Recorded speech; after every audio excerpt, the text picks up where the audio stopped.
Up. This is Books Nelson with the At Me Bro Show, and we're gonna have a little bit more of a show this time around. Have a little discussion, more of a chat discussion. This isn't showcasing any particular player or anything like that. Although we will be going through a lot of tier list discussions as we build this. That's part of the fun of doing this. So I've been talking to you guys about this for a while, about wanting to go to my old account, basically sell everything that wasn't absolutely essential, leaving me with almost only rewards cards and token rewards cards and stuff like that, and taking all of those assets and buying a whole new team.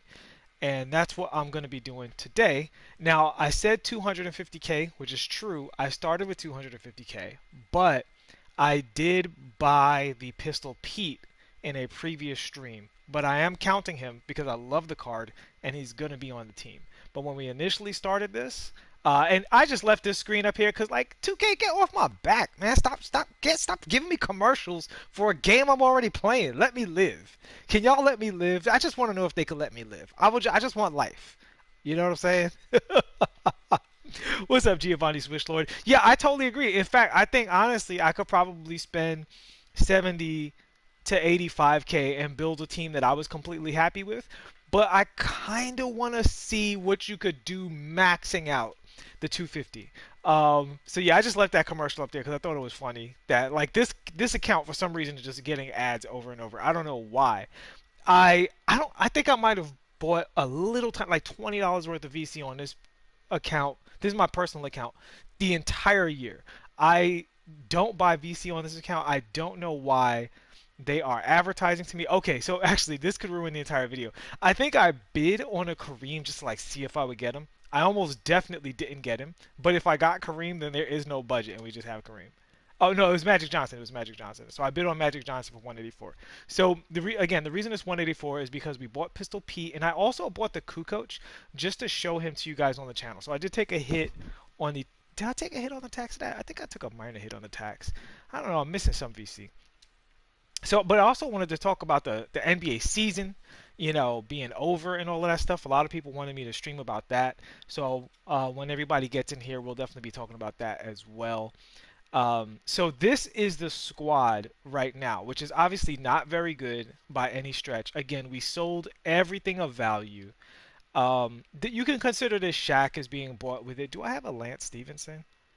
Let's see. So the good news is, if I do get a Lance, I don't think I have Lance.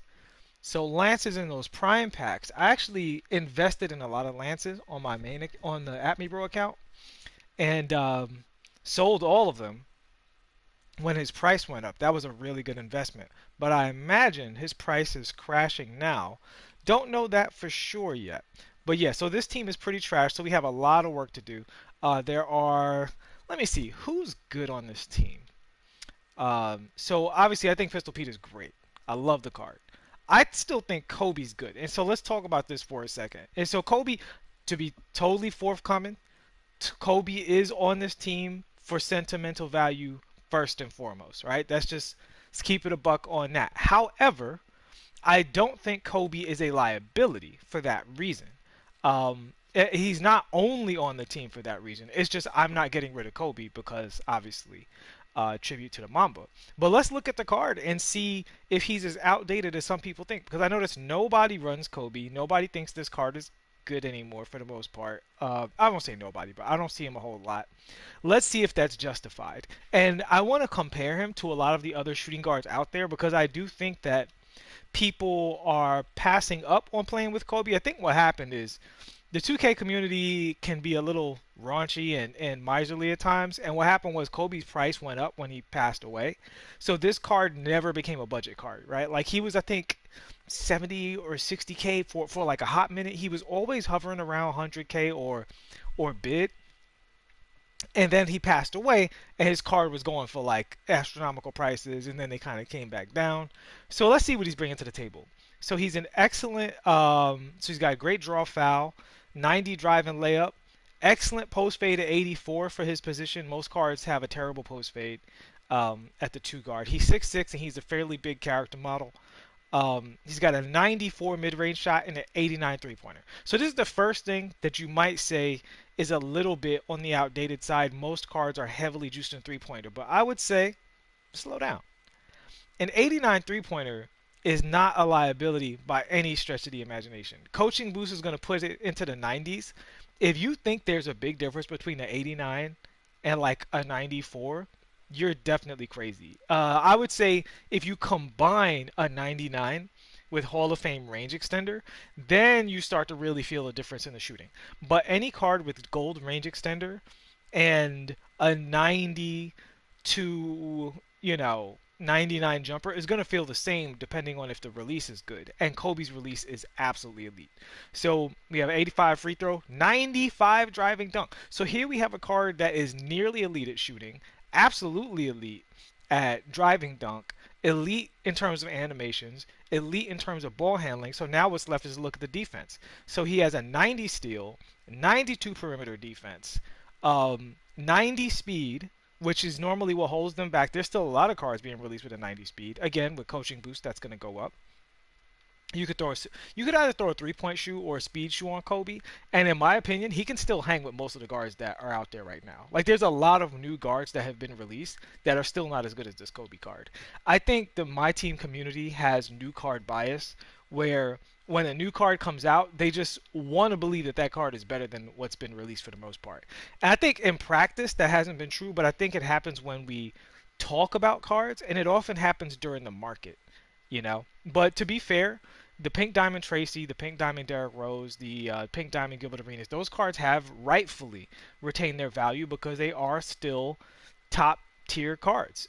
Yes, there are cards that are better, but they're not so much better that you really need to upgrade unless you're changing the kind of card, right? Like, so if you upgrade from Derrick Rose to, say, LeBron James or Giannis, well, you're changing the entire different type of card, right? When I compare Kobe, I'm comparing him to other shooting guards 6'6" and below.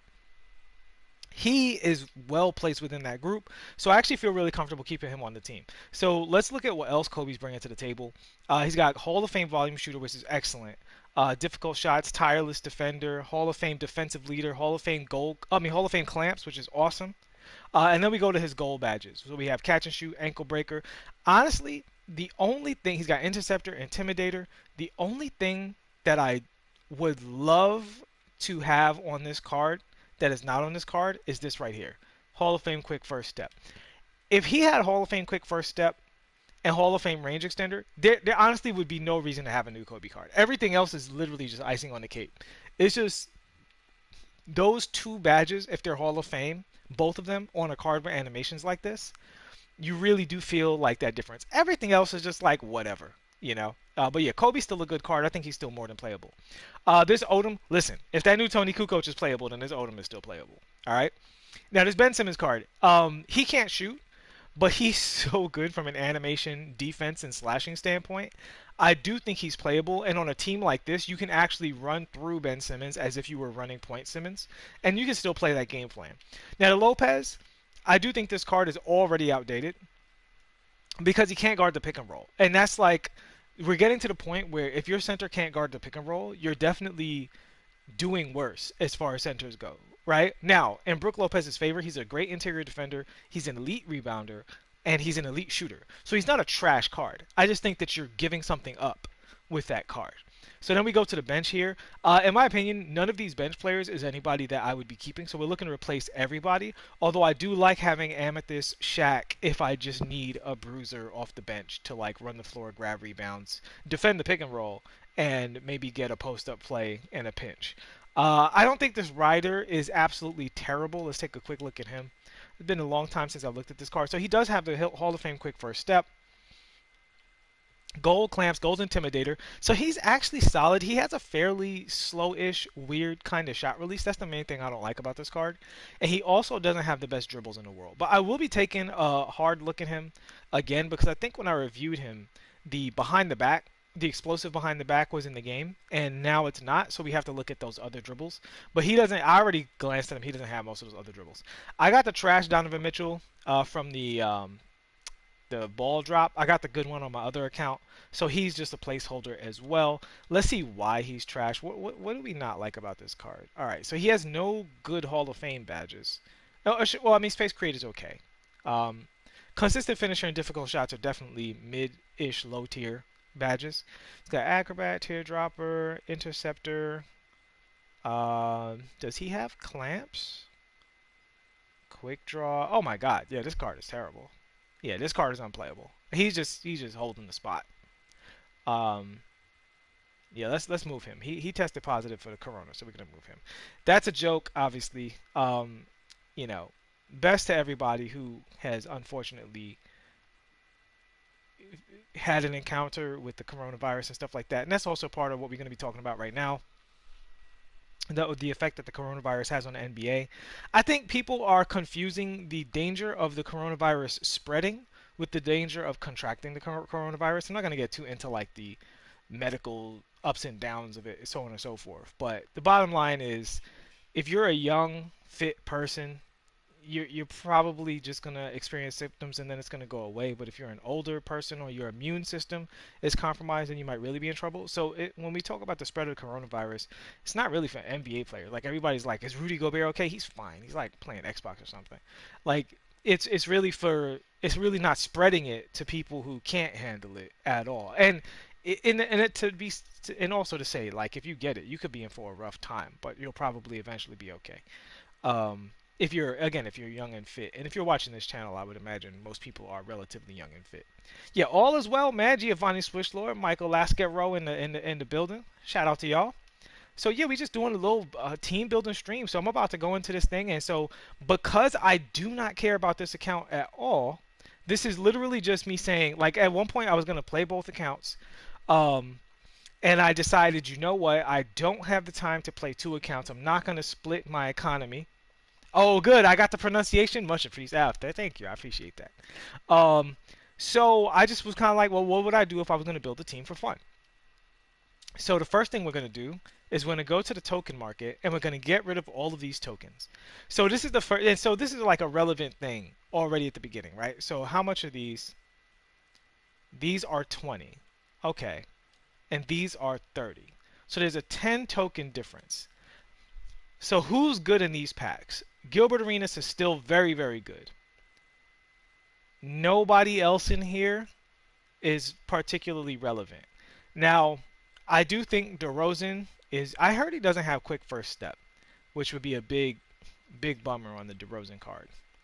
Um, Rondo can't dunk, but I do still think he's usable. He's still fast. He's still got great handles, great defense, if I remember correctly.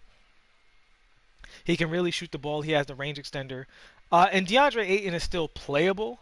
The problem with Ayton is he's a really easy Evo, and I would imagine that because these cards are on the market, he's really cheap. So if I were to buy Ayton, I would rather do that. And the same thing kind of goes for Hito. I already have Lamar on the team. There are so many good small forwards in the game that... Oh, and let me tell you, doing this 20 steals with Hito Turkoglu was a nightmare. That's like, I don't know why that was so difficult. Like, no other card that I've had to get steals on was that hard. I don't know if it's because I just wanted it really bad or because Hito particularly sucks. But, man, getting the steals with this card was a nightmare. Oh, don't want to do that again. And these are all okay cards. I would actually say the sleeper in this group is probably this DeAndre Jordan because he gets almost a 73 ball. And with the coach that boosts his three-point shot, he's over 70. He's kind of like a mini precursor to Anthony Davis almost. I'm not saying he's as good as Anthony Davis. I'm saying for an extremely cheap card, he's going to get insane dunks. He's going to guard pretty well. He's athletic generally, and he can hit the three ball in the corner, which is what you need for the most part. So he plays that role solidly for a budget. But I'm not going to open these packs because Gilbert is literally the only one I would want out of this, and we're going to probably buy a point guard. I don't really care about getting Gilbert. What's in the Lights Out pack that would be worth it? I actually have never played with this Kevin Durant card. I've never seen serious gameplay of him, so I don't know if he's usable. I hate this Pager card to death, that card. So this is all completely worthless as far as I'm concerned. These are worthless. So really... I think it's all about this right here. So let's look at everybody in here, see what's worth. So obviously Anthony Davis will be a W. I want to talk about this card for a quick second. I think this might have become the most underrated OP card in my team. Whenever people make their list of like best centers, and he's a primary center, they usually leave this card out, or they don't talk about this card, or they'll say like Bam Adebayo is better than this card. Bam is different than this card. Anthony Davis plays much, much bigger than Bam Adebayo, and I love Bam Adebayo. All right, I have the card on my account. I might even put a shoe on Bam Adebayo. Okay, I'm a fan. But Anthony Davis is different. Like when he you talk about defense and rebounding, yeah, I mean he's fine with the range extender and all that stuff, and he can still score one-on-one if you really learn how to use the card because of the range extender. It makes it hard for centers to play him. This is true for really any center with range extender that can move. So if I get this card, I'd be absolutely thrilled. Definitely use him. Definitely keep him because I think not only is he not yet outclassed in the game, but he's still in the conversation at the top of the heap of the center. Now, people always say who's the best in the position. I think the best in the position only happens when you get a card like, say, when LeBron James first came out. He was tall, he was fast, he could shoot, he could dribble, he played defense, he did everything perfect. So he was basically as good as all of the smaller cards for the most part, but taller. Then you can say he's better than everybody. But a lot of the times it comes down to style. And when you talk about the style of centers, you got the taller guys who play mostly in the post. You've got the guys who are just, playing defense and hitting shots, which is Anthony Davis's archetype. And then you've got the ISO guys like Weber and Bam. Of his archetype, athletic, fast, plays defense, rebounds, hits shots, gets crazy steals, Anthony Davis, in my opinion, is still at the very top of the heap. And that's not just going off of my gameplay. That's going off of gameplay I see at the highest levels of the game. This card is still a monster. This, because I would love to explore his animations and do a late deep dive for you guys. There weren't a ton of Magic Johnsons on the market. Now maybe there will be some more, so maybe it will be more relevant for you guys to see this Magic Johnson card. I hear people just absolutely love his animations. They say crazy bad dribbles, but that if Magic is causing them to say this, cool. Let's hopefully get a Magic and look at it, see what's up. This Pippen's pretty trash. This Oladipo is actually very good. And as of right now, I don't have a backup 2-guard to Kobe, so if I pulled him, he'd be a W. I am almost done with my pink diamond, Antoine Walker. I definitely want to Evo him and do a deep dive on him because this card has some of the sickest animations in the game. Again, he's in a stacked position at the 4-3. There's so many cards that are so very good at his position. I doubt I would come out of it saying like he's one of the absolute best, but to say that he can compete with the best, that's not out of the question. This Kevin Martin card is actually pretty good, and the rest of these, and this Doug Christie is actually pretty good. Not meta good, but like, budget squad good. Alright, so we're going to open these Frostbite cards with the rest of our tokens, because I'm not going to do anything on this account to earn any more tokens. So this should be good for, I think, 6 packs. See what we get. All right, so we get a D-Lo or something. All right, we got a Jason Richardson. Let's keep it moving. And this also should be a good indicator of whether or not you should open these packs for yourself. I'm not even considering any of the spotlight stuff because none of those. Let's just double check actually before we finish this. Is there? So I don't know. These cards are all worthless. Why can't I look at the cards? That's weird. Okay, I can't look at the Iguodala. These cards are all worthless. I don't like Hakeem, so for me, yeah, I would say these cards are pretty worthless now. Jim Jackson Evo's okay. Keith Van Horn Evo at this point in the meta is okay. Kenyon Martin, he's part of that stack position now where I think when he came out, Kenyon was actually pretty solid, but now he's just outdated. I don't think he's unplayable. He's still going to rebound well. His shot release is excellent. He's very athletic as a card, so I think he'll be okay. He's okay, but not worth spending tokens on. And it's a Hakeem card. He's a good card, but I just personally don't vibe with the card. I don't like the animations or anything. Jason Terry, he has an excellent shot, but he can't dunk. So I'm like done with you. What's up, Justin Lamar? Thanks for rocking with us. And it's Vince Carter. I don't love Vince Carter's animations. I think he's a good card. I'm not saying he's bad. I'm just saying I don't like him. Jeremy Lin. This Kawhi Leonard card is good. This Marc Gasol is still really good. This Tyson Chandler for a card that can't shoot is actually half decent. Like if you're on a budget and you just need a card to play defense, you don't care if your center can shoot. This is a good center for that because he defends the pick and roll excellently. He catches lobs great. He rebounds great. He defends great. He just has no offense whatsoever outside of catching lobs and dunking. This Iman Shumpert, when he's evoed, I think he's actually sneaky kind of still in because if you look at cards like Michael Ray Richardson, he's basically that. You know what I mean? He can shoot, excellent dunk animations, great defense, great athleticism across the board. Jared Jeffries is one of the best sapphires in the game with defense, and Landry Fields, his Evo is still fantastic. His Amethyst Evo still fairly playable, but nothing in those packs is as good as what's in the Frostbite. So we're gonna burn the rest of these tokens in the Frostbite packs. And the other thing is, I'm just happy to get these shoes and get the MT. We're gonna sell you. We're gonna quick sell you. I'm just happy to get the shoes and the MT as well to build up the MT for buying the rest of these cards too. Like, cause the tokens are worthless to me, so I'd rather just, you know. Oh wow, so I have one of these already. Cool. Don't know if I'm gonna Evo that Doug Chrissy. But even just getting the shoes and the contracts is worth it for me for the tokens. Oh, we got a diamond. Is it Scotty? If it's Oladipo, we can play him. Frankly, if it's Scotty, we probably have to play him too. Is this a series card? Oh, it's Walker. Okay, that could be a W. See, now the only problem I have with this Walker card, because I like Walker a lot, is I'm not going to have the time. I'm not going to play on this account very much, so I'm not going to Evo him. Well, you know, I mean, you know what? His Evo's not that bad. It's just any minute I spend Evoing him is a minute I could have spent Evoing somebody on the main account, on the AtMeBro account. Yo, thanks, Alan. I appreciate it, dude. Much appreciated, man. All right, so we got a diamond card. That's a W, because at the very least, he'll bring in a little bit of MT. We'll sell you. So, I mean, so here's the thing.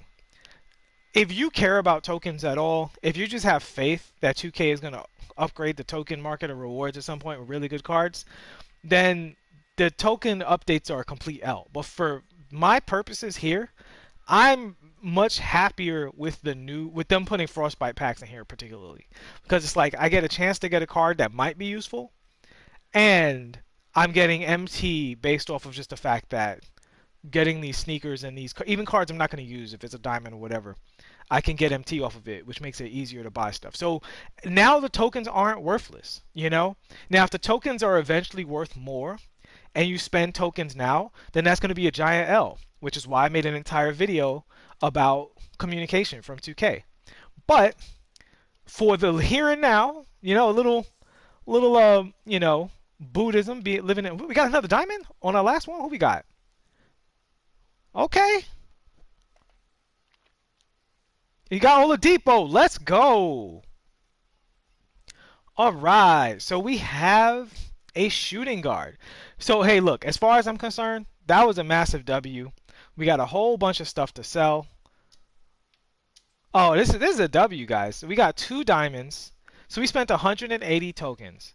We got 2 diamonds, both of which are usable, and a bunch of shoes that we're about to sell right now. So then we're gonna, after we sell these shoes real quick, we're gonna go into the How dare you, 2K? You can't call these Fear of Gods when the Fear of Gods are the OP diamond shoes. I know they're both actually the same sneaker, but you shouldn't have a diamond sneaker and a silver version of that sneaker. I see the word Fear of God, I get a little excited.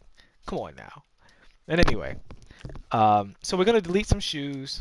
I have a diamond shoe in here somewhere. So now normally I keep these +3 ball handling shoes so that I can show you guys if a card has like a 80 ball handle or even a 79, I'll throw the shoe on that card, take them into a video like with the coach and everything, and that should take them over the, you know, over the hump so that I can show you the animations. We're not doing that on this account, so we're going to go ahead and sell all shoes that aren't a diamond.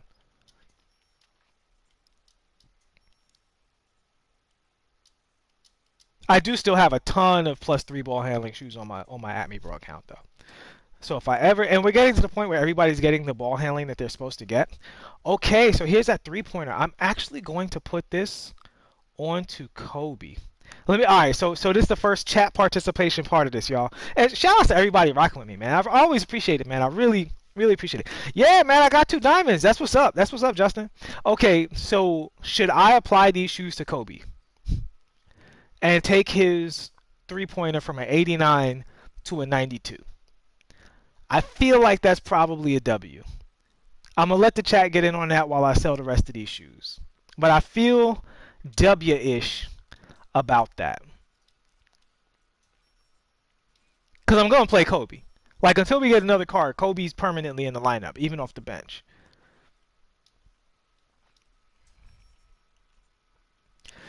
Michael said Kobe kind of needs a speed with the ball shoe. I kind of agree with you that a speed with the ball shoe would be also ideal. I do not disagree with you on that one. That's why I asked the chat, because I thought about it for a second. Here's another big W shoe. +3 ball handle. Okay, so David Bogdansky asked, yo, Books, is Drazen for 39K a steal? No. I do think that is a fair price for him. He's an excellent shooter. He's an okay defender. To my recollection, he's a really good ball handler. I don't think it's a steal because Pistol Pete is the same size as Drazen and is basically as good or better at everything. So I would go with Pistol Pete over Drazen, even though I do like Drazen, don't get me wrong. So check Pistol Pete's price before you buy Drazen would be my main advice. But Drazen, if you're looking for a shooter, I mean, he's an excellent card. So let's see. Also, before I move on, Clay is in packs right now. So Clay's price might be coming way down. And Clay 6'7" is going to play better defense than Drazen. So Clay might be who I'm looking to pick up in this, but we're going to get into all of that soon. So as you can see, guys, my MT is going back up as a result of those tokens. So we're actually going back to the 200 marker, which is great because I feel less like a clickbaity jerk for putting 250K. But I think 250K is the most honest thing because that's what I started with, and I bought Drazen. I bought Pistol Pete, and he's on the team, and I did that on stream. Alan says Pistol was going for 44K a bit ago. Yeah, I think I prefer Pistol to Drazen. I think they're both great cards. And if you like Drazen's shot better, I could totally see you saying, that you like Drazen more. I personally just like Pistol more. All right, so let's see. We're going to sell the lower body joint here. All right, so with everything else, we actually are almost fully back to 200K. That's a W. That's a W. So 180 coins translated to, without me selling any of the cards, it has already translated to almost 10K. 180 tokens.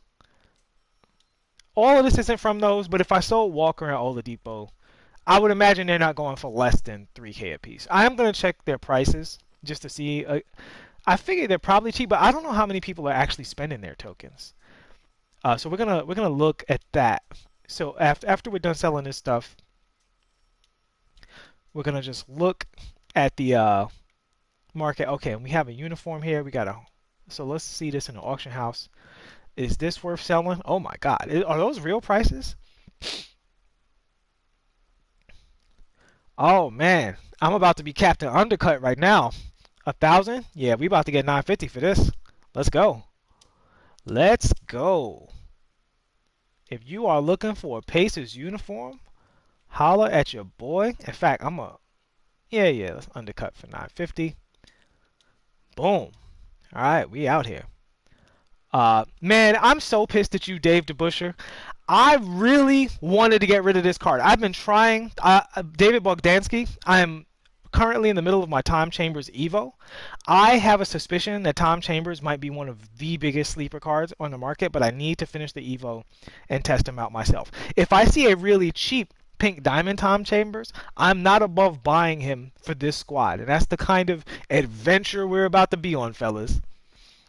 Michael Lascaro says Pete is super fun to use too. That's the main thing with me for Pete. It's like Pete Maravich on the point. You could argue that he's a top 10 point guard, top 15 in the game. because you got Galaxy Opals and all that.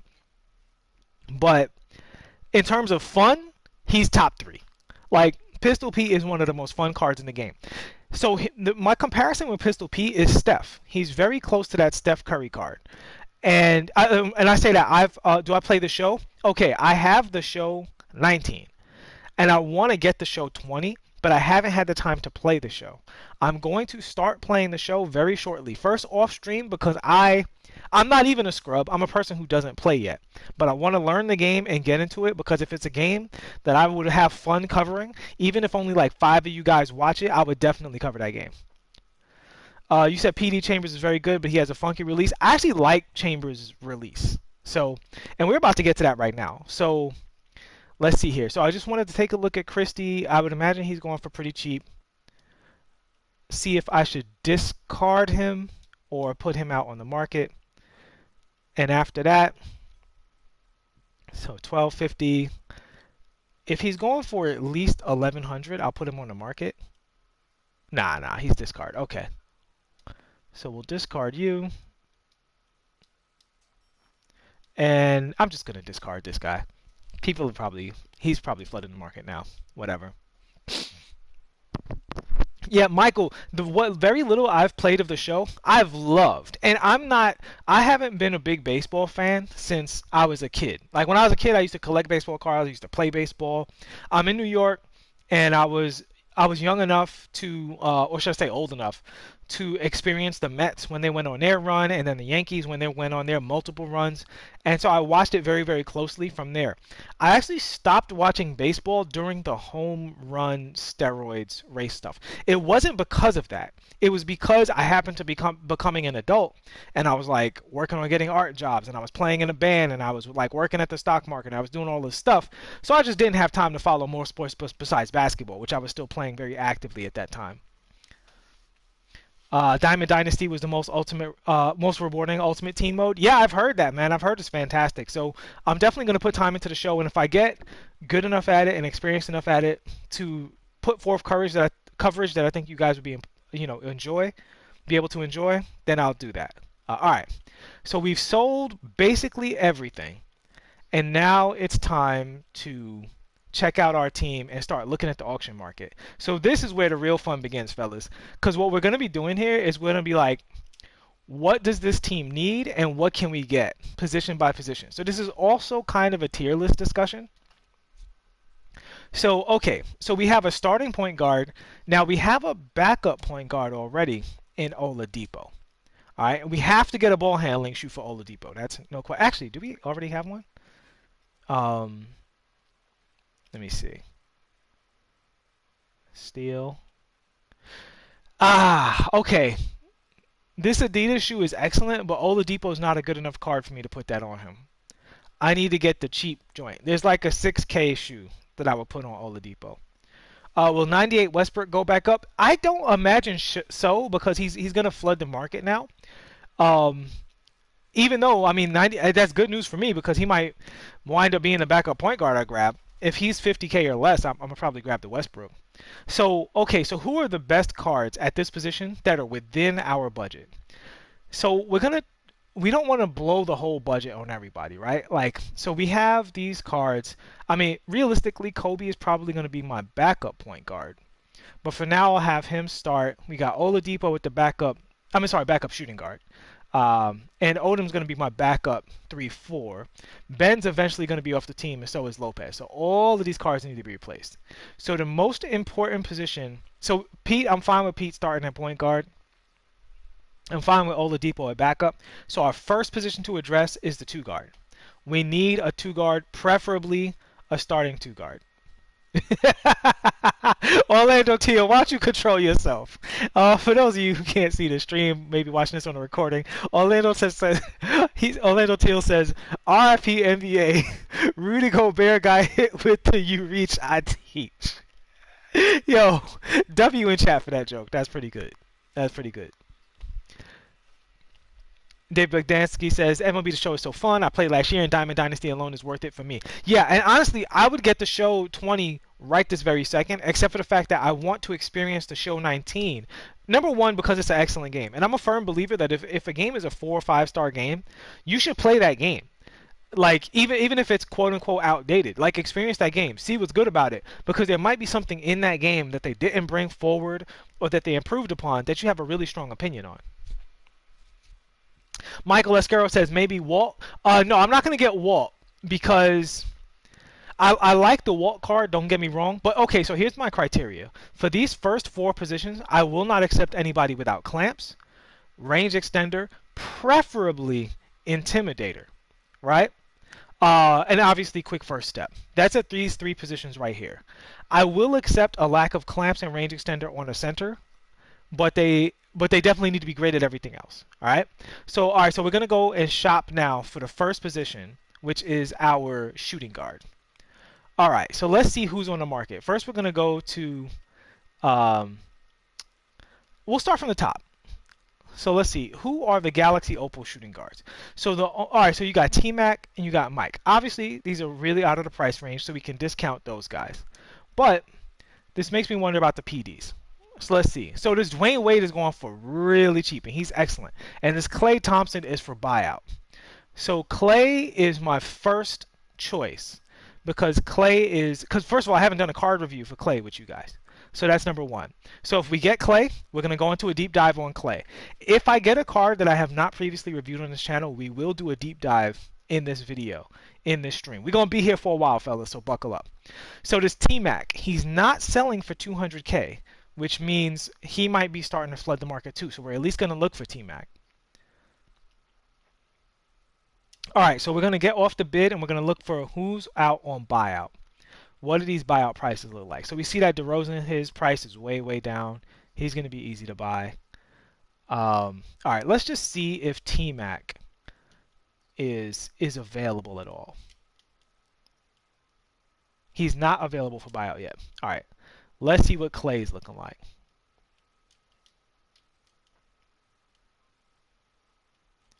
All right, let's see how low we can go with Klay.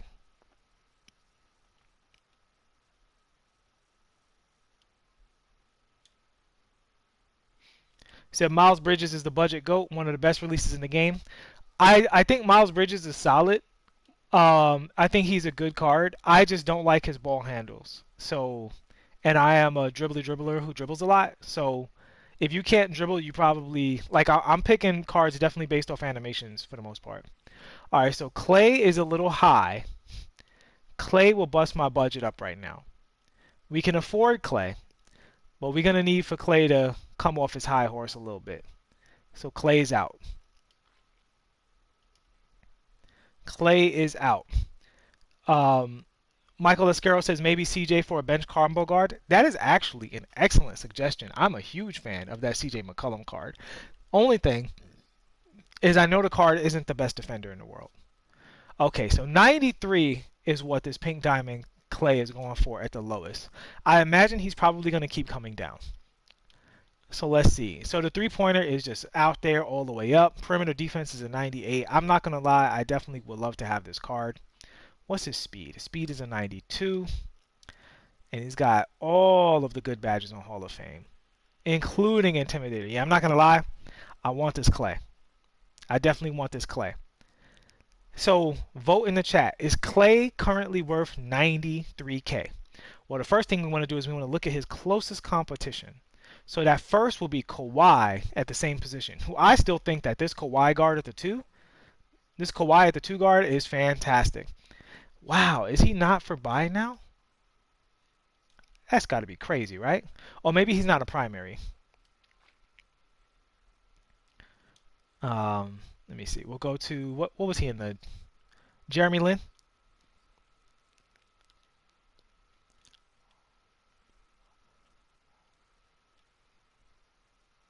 I don't know why I went the wrong way.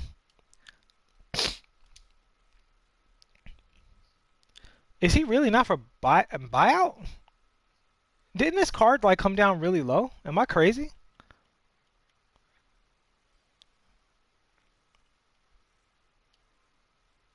Wow. So this Kawhi has gone up in price despite the fact that he's in token packs. That's crazy. That's so weird. I wonder why that is. Oh no, he's still on buyout for 100K, but he's I don't think I mean it's not that I don't think he's worth 100K because he's an excellent card, but yeah, I wouldn't pay that for this card. You also said Jimmy. I do have Jimmy on my other account, and I didn't want to stick to the same exact cards, but I do have to see what this Jimmy's about. All right, let's see what he's going for. Um, 70. I imagine he's much lower than that. Let's see if he's going for 50.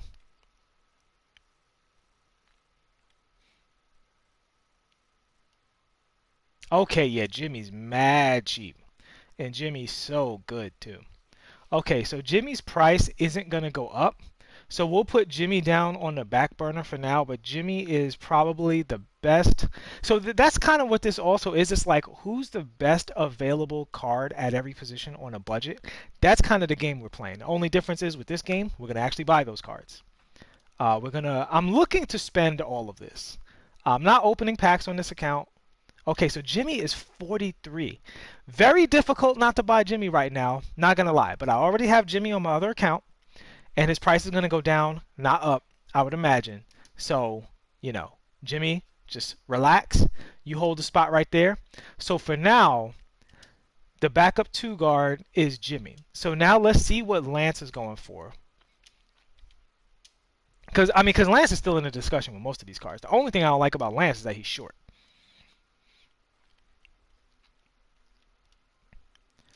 All right, that's obviously not Lance's actual price. Let's see how low he's going because he's also in packs again. Oh man, is he still hovering at 3K? Oh, he's above 3K. Lance is still out there making money. Wow. So so the Lance market is still pretty profitable if you bought in on those Lances. So at this point, Lance is a little too close to Jimmy's price for me to take Lance over Jimmy. Is he really this expensive? Am I bugging? Is Lance really up to 8K right now? Wow, so Lance is going for 74. I think he's worth that. I've always felt Lance was a 20K card, but I'm just surprised that his price has gone up despite the fact that he's in prime packs right now. All right, so this is either going to be Lance or Jimmy right now. Let's look at CJ McCollum, who's another offensive player. I would love to have defense on the squad, though. But let's see what his price is looking like. Wait, am I bugging? Is that the right CJ? Yeah, that's right, CJ. Is this all the CJs that's on the market? Wow, he's rare. I didn't know he was this rare. Now, I look at CJ as more of a 1 than a 2. I don't think he can defend his position at the 2. And that's my main thing with CJ is just the defense. He's so small and that's what I love about the Pistol Pete is Pistol Pete is 6'5", and he has I think he has Hall of Fame clamps, right? Or is it gold clamps? Hall of Fame clamps. He's 6'5" with Hall of Fame clamps. So even though I would consider let's go to freestyle real quick. I want to look at Oladipo's animations. Even without freestyle, we can have a little quick talk on what are like the good animations you can get when you don't have an 86 ball control. So I want to look at Oladipo real quick. I want to check out his step back and his side switch and his hezzy. Because I would rather have Oladipo as a backup at the 1 than CJ right now because I cherish the defense. And Oladipo is an inch taller too. Not sure how much bigger his character model is. He's a pretty good size character model. All right. Oh yeah, see he's got the Pro 3 hezzy. So you can still do this without 86 ball control. You know what I mean? What's his step back looking like? His step back is not that great. Let me see. Yeah, does he have the double cross? He doesn't. I don't know. Yeah, I don't know if he has the good one. No, he has the slow between the legs, but he does explode out of it really quick. So that's good. Yeah, he explodes out of that really fast. All right. So yeah, I mean honestly, I think this Oladipo card is really good. And once I get a ball handle shoe on him, he's a better backup point guard than CJ McCollum for what I'm looking for. For what I'm looking for, he's a much better slasher. He's a much better defender. He's bigger. Um, he's generally much more athletic, and with the ball handling shoe and the Pro 3 Hezi, he's still going to be able to play that game plan to perfection. You know, he's still going to be able to hit you with that all day. Although I will say his shot is definitely a little funky for that. Look at his cancel window real quick. Yeah, there we go. His cancel window's early. Yeah, it's real early. Feels good though. Good feeling shot. Yeah, so I could definitely. I actually. So this is interesting right off the bat. For people who are completely overlooking Victor Oladipo, you've got a 6'4", extremely good defensive card, extremely good slasher, with a great shot release, and a Pro 3 Hezi. So if you're who's better in my opinion, Westbrook or Wall? Westbrook. Although I think Wall is close, and there's reasons to like Wall over Westbrook. But I think when it comes down to it, Westbrook having Intimidator, having a 90 rebound. We don't look at rebounding as big on point guards, but it definitely helps for those long rebounds. Um, and even offensive rebounds, sometimes point guards will grab those, and that's across all game modes. And then the fact that Westbrook's dunk animations are just like the very best of the best of the best. So I think Westbrook is a full like step ahead of John Wall. All right, so we're cool on point guard for now. We need a shoe for Oladipo. So we'll look for that ball handler shoe when we're done with everybody else. All right, and at two guard, Lance is a little pricey for me. I feel like Lance's price is going to come down some. So if we can get Lance for super cheap, I might grab Lance. But I'm leaning towards Jimmy or Clay, but Clay's super expensive, so we're not going to get him right now. All right, small forward, power forward. This is a really, really interesting one. So let's just see who's on the market first and foremost. So we got your Galaxy Opals. So we can actually afford Kirilenko, funny enough. If you wait on bids long enough, you can grab a Kirilenko. I don't think Kirilenko is worth his price. I think he's good. I think he's very good. I just don't think he's worth 200K. If Kirilenko was 100 on the dot, I would get Kirilenko. Yeah, just look for a quick snipe. Just so you know, you never know. You never know. So let's see what's happening in the pink diamond market. So obviously we got Jimmy here. I don't like Carmelo's release at all. This guy's irrelevant. Let's see. I wonder how expensive those Tatum cards are. Tatum's a good card. Hall of Fame clamps. Does he have Gold Intimidator?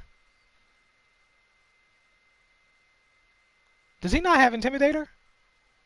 Am I missing it? Oh, yeah, it's Gold Intimidator. There we go. Does he have Hall of Fame Quick First Step? He does have Hall of Fame Quick First Step. And he's got Gold Range Extender. So he's a good card. Really good card.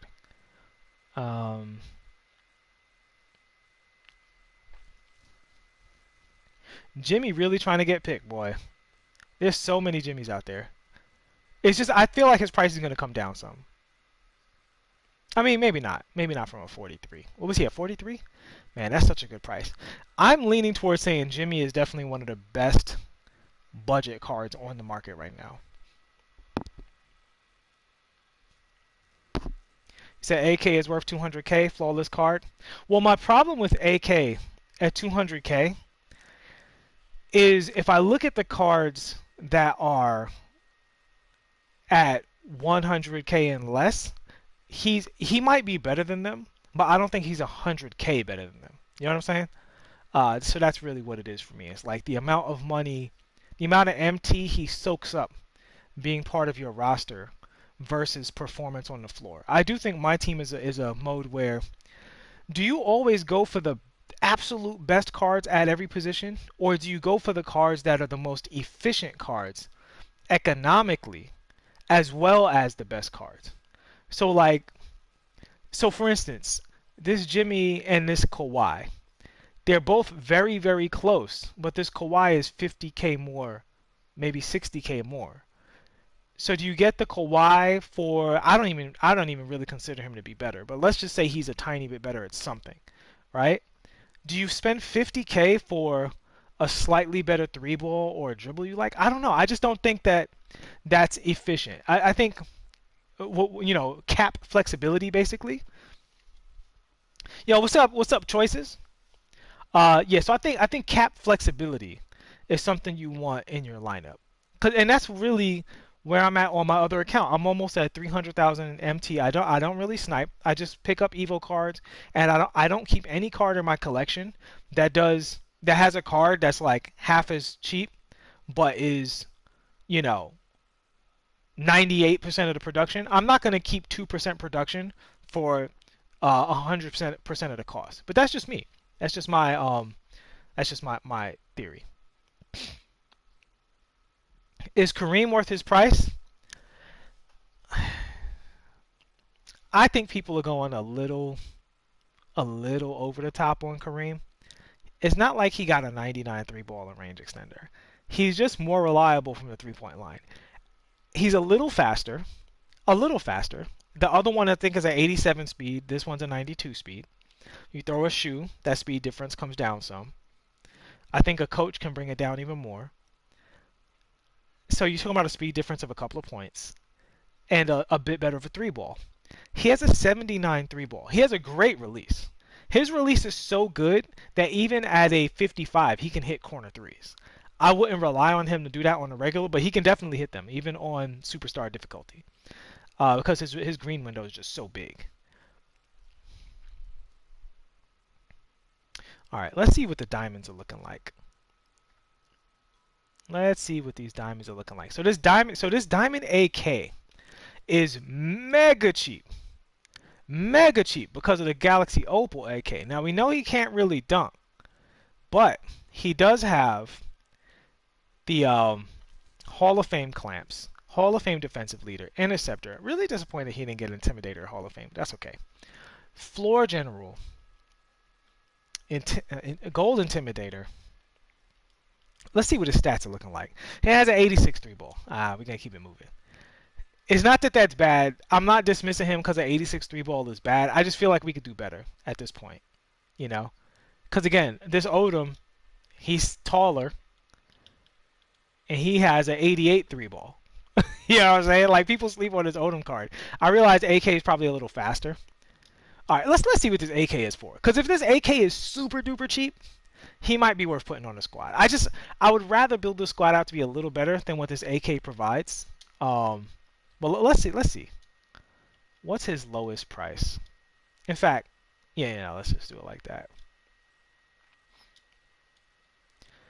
How low can we go with AK? I saw him on bid for 7. Oh my god, this card is super cheap. This card is so cheap. Okay, he's definitely worth his price. Wow. Does he have range extender? I can't believe I forgot such an important thing.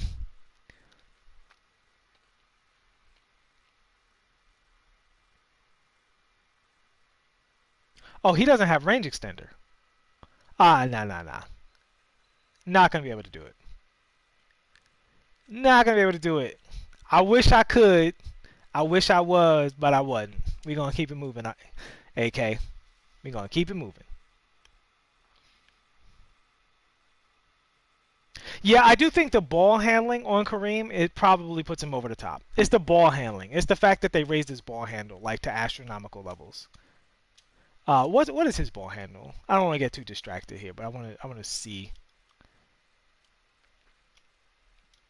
What is your ball handle at, sir? They probably gave him. Yeah, they gave him a 70 ball handle. Obviously, he can't speed boost, but there's a lot of dribbles he has access to. I might have to get this card. I might have to get this card and do a deep dive. I can almost afford him on my other account already. When I sell off a few of these Evos, I'm going to be real close to being able to pick up this Kareem. I'm going to be real close to being able to grab this Kareem. I might even do a pack opening. His ball handle is a 70, dude.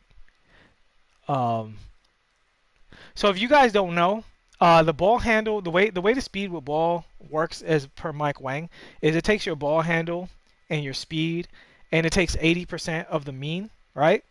So if you have a 99 speed and a 99 ball handle, that would be like a 99 speed with the ball.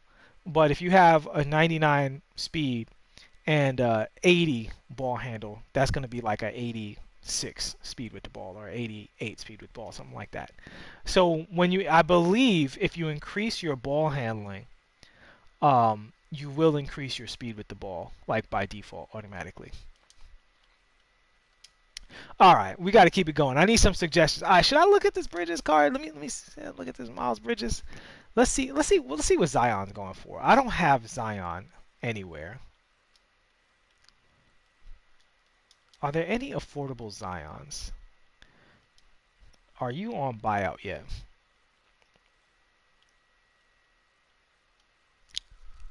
He is not on buyout. People are crazy. The market is crazy right now. So Giovanni Swishlord, you said his post animations are crazy. Yeah, I know, but that's true of the Pink Diamond, which is free. Like my Kareem's almost Pink Diamond on my main account. So that's my entire point with the Kareem argument. It's like if you're not constantly hitting threes, if you're not, yeah, you said Bridges is dirt cheap. All right, let me see about this Bridges card, man. Let's do that. Gerald Wallace is another one that I'm thinking of at this position. I really like the Gerald Wallace a lot. All right, so I saw one for 26K. How much lower than that is he?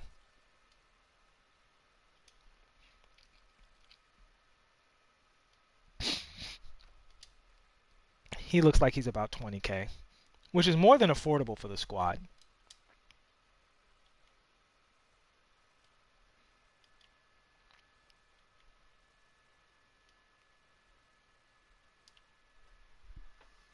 Was selling Opal, Carter, Westbrook, Shaq, and Aaron Gordon worth it for Kareem? Yes, I agree. I think those cards are all very replaceable with very cheap cards. I think those are the perfect cards to sell. And Westbrook's price is going to continue to go down. So if you ever want Westbrook back, you can just earn the MT and get Westbrook back.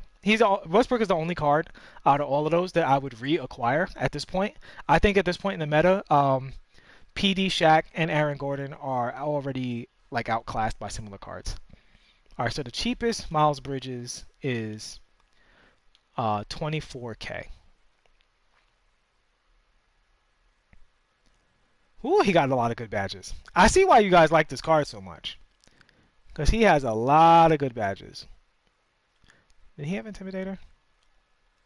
And I know he has some of the best dunk animations in the game. I don't love that he's 6'6". I am a bit of a height snob. I'm not gonna lie. I'm a bit of a height snob. Wait, does he not have Intimidator?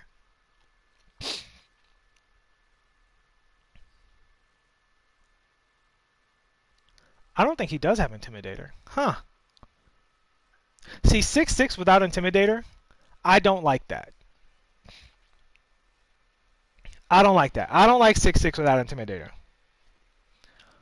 That's just me. I'm not saying y'all shouldn't like it. I'm just saying I don't like it.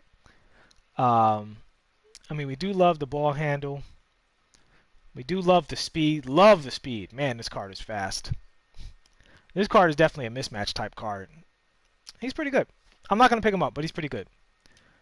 The other one who I really like, my boy right here, Crash. What are you? Oh my God, Crash is okay. So we picking up Crash. This is definite. I don't feel bad about picking up Crash because while I do have him on my other account, I haven't really used him yet. Like oh my God, he's so cheap. Okay, so let's analyze this Crash situation. So we're still probably going to pick up. We're probably going to pick up Crash. So he's taller than Miles Bridges at 6'7". Let's look at the badges. Hall of Fame quick first step. Hall of Fame downhill. Hall of Fame fancy contact. Pick dodger. Clamps. Interceptor. And gold intimidator with gold range extender. And his animations are better. Guys, if you guys like Miles Bridges over Crash, just tell me why.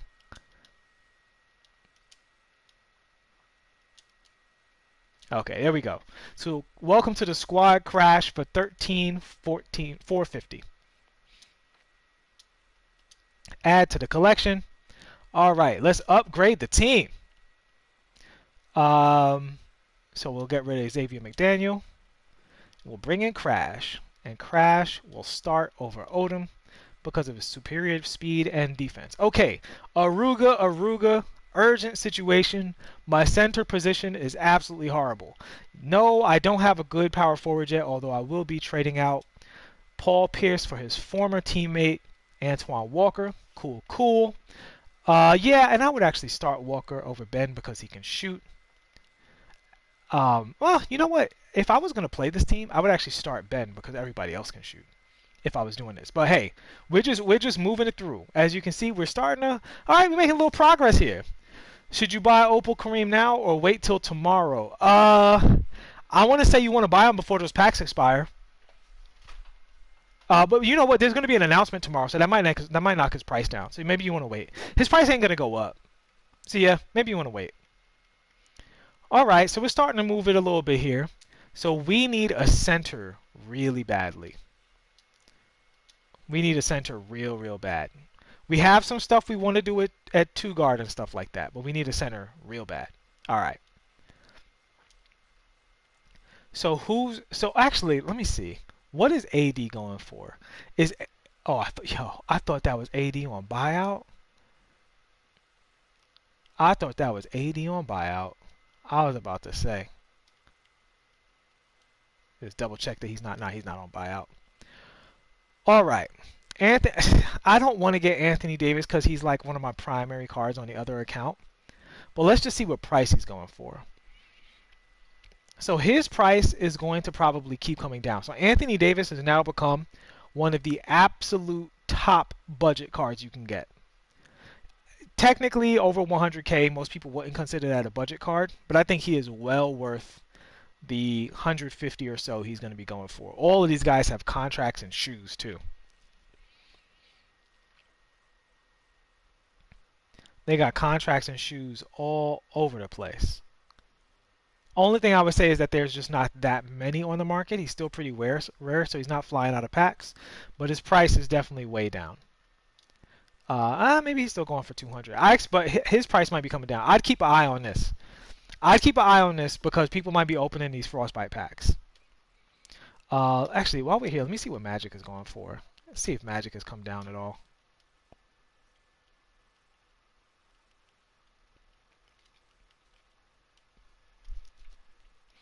Oh, that put by no. Why didn't that? Oh, I'm sorry. Pink Diamond. Oh my God, is Magic affordable now? Oh, they're definitely more in the market. So that's just a heads up. There are more Magic Johnsons on the market. Because last time I checked for Magic, there were almost none on the market. Like legit, I think there was one time I came here to check on the Magic bids, and there was like 10. So Magic is coming out of packs. And if you look at the timing of these, this 3 hours 4 minutes, a lot of these are new Magics, guys. A lot of these are new Magics. So Magic Johnson is coming out of packs. So I tell you what, if I could pick up Magic, man, I don't know if I can, but if I could, I would definitely grab Magic and fill everybody else out with a budget squad. But we ain't going to do that yet. We got to be responsible and get a center. Got to be responsible and get the center. Who do y'all vote for the centers? He said snipe time. Yeah, man. It's definitely time to be out in them sniper streets. I do think an AD or a Magic is gonna pop up on the snipes. Like if I was about it, like if I was just about here sniping all day, I would definitely recommend being on the Pink Diamond Frostbite snipe filter, like right now. It's that Big Z. Yeah, I'm thinking of Big Z. I also like Aldridge. What's Aldridge going for? Actually, and what's Weber going for too?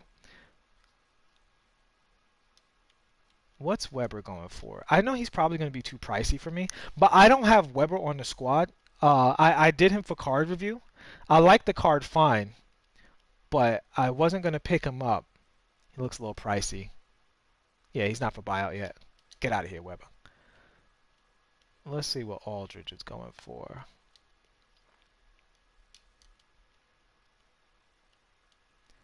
Oh, Aldridge is pretty cheap. Okay. Let's see how low we can go.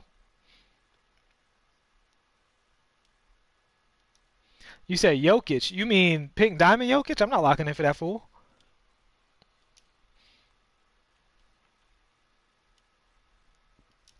Yeah, I do. I do like Big Z as an option. The only thing is I have Big Z on my other account. So I, like I said, I'm not. It's not a hard rule because I'm probably not even gonna play on this account, like very much if at all. But I'd prefer to get cards I either don't have or I'm not using. Wow, this Aldridge is really cheap. He's going for 23. Is he in the new packs?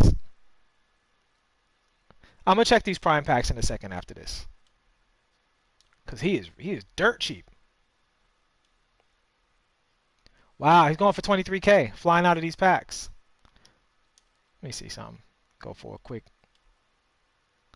do a quick 2 second snip snipe. There we go. Oh, come on, man. Come on.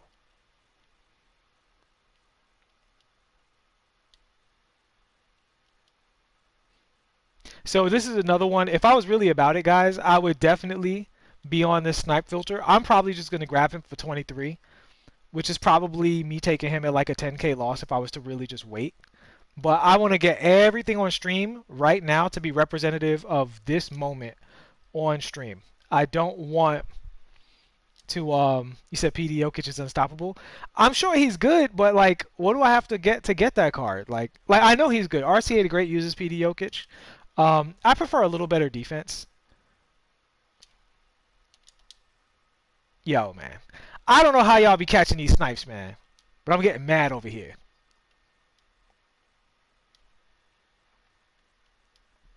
Big Z or Aldridge, which is better? Uh, I think they're both very similar, to be honest with you. Oh, okay, I messed that up. Oh, I got him. Okay, we got Aldridge for 20K. Cool, cool, cool. There we go. So let's go and upgrade the team. You said I have to get PD Tatum? All right, we'll take a look at PD Tatum. We'll take a look because we don't really have a whole lot of production from that position yet. We're doing okay with Aldridge, with Odom and Crash, but I'm probably not going to keep Antoine Walker in the squad because I'm not going to Evo him on this account. I will Evo him on another account. Actually, now that Walker's out, I wonder if the PD Walker is lower because we could do a deep dive on that card. What's his price? That's not his price. Let's come down a little bit. What up, Jay? Jay, you on that show today, homie?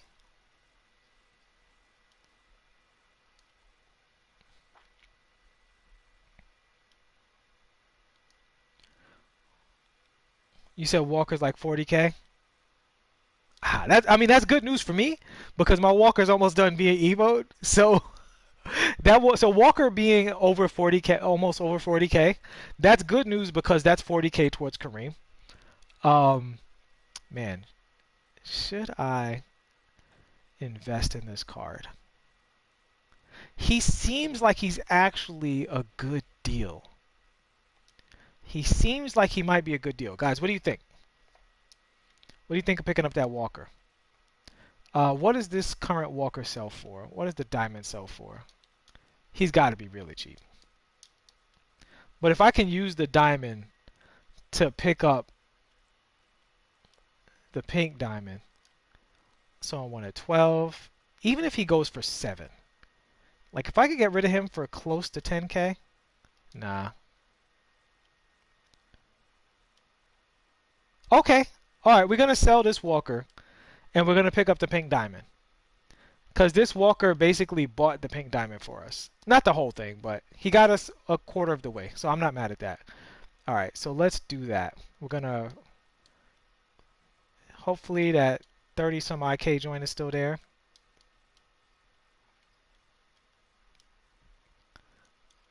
Yeah, I saw one for 40 anyway. And these are Evo, so it's not like they're going to be jumping up there because everybody doesn't have the Evo yet.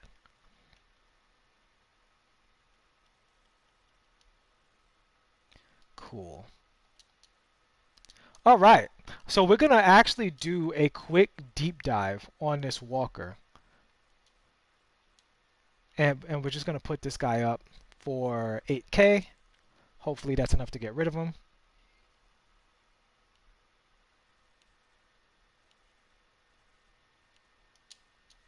All right, hopefully somebody buys that, gives us a little MT back. All right, so let's add Walker to the squad. Okay, he's already on the squad. Fantastic. And I'm going to put him as a starter for now. And we're going to do a quick deep dive on this Pink Diamond Antoine Walker, guys. So, bonus stream, bonus content. And while I get into this, what do you guys think of the NBA season being canceled? I actually am happy that they've done it in the way that they've done it. Because the silver lining to all of this is, who do I think they'll drop tomorrow? We are starving for a Kevin Garnett card. We are starving for a Kevin Garnett card. So, are you spamming though? Homie, come on, man. You don't got to do that. You don't got to do that. Do I need to mod somebody up? Come on, Noah. Noah, we don't need to be like that, bro. All right. So let's see here. Let's get Walker out here.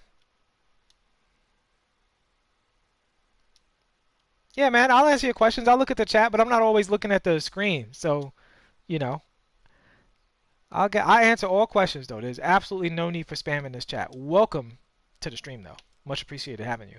All right, so let's look at Walker's speed boost and dribbles. See how he looks. Oh, so yeah, so he has a Pro 3 Hezi, which is excellent. Let's see how his side switch out of that. Only thing I'll say about this card, he does feel a little on the slow side. Like, he doesn't feel like the speediest card in the world. I don't think it matters because his animations are so good that he, like, gets away with murder. Like, if you look at his hop steps, he's got some of the best hop steps in the entire game, dude.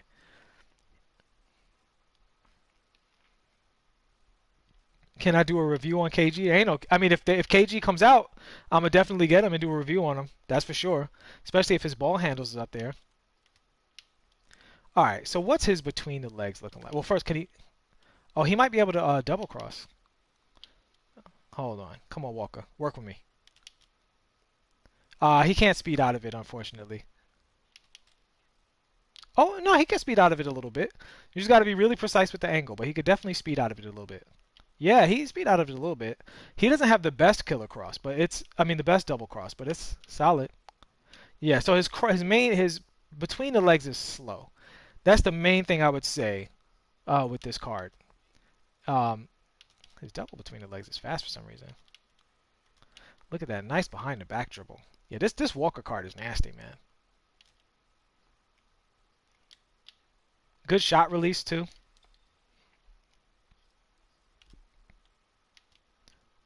I'm not going to do KG now because he doesn't have his updated, like, animations yet. Like, they haven't put out a KG. They just got the old Amethyst KG. And he's super outdated. There's no reason to look at that card. If they give him a higher ball handle, I mean, they might even change his animations, you know? So we got to see what they put out. Pro stick on absolute at all times. Definitely pro stick on absolute.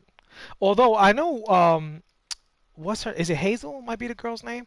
One of the best dribblers, probably the best female dribbler. If I'm getting her name wrong, I apologize. But she says she doesn't use absolute. So theoretically, it's preference. Most dribblers use absolute, so that the right stick you can always predict where you're supposed to put everything, because it can definitely get real tricky doing stuff at those angles with the right stick.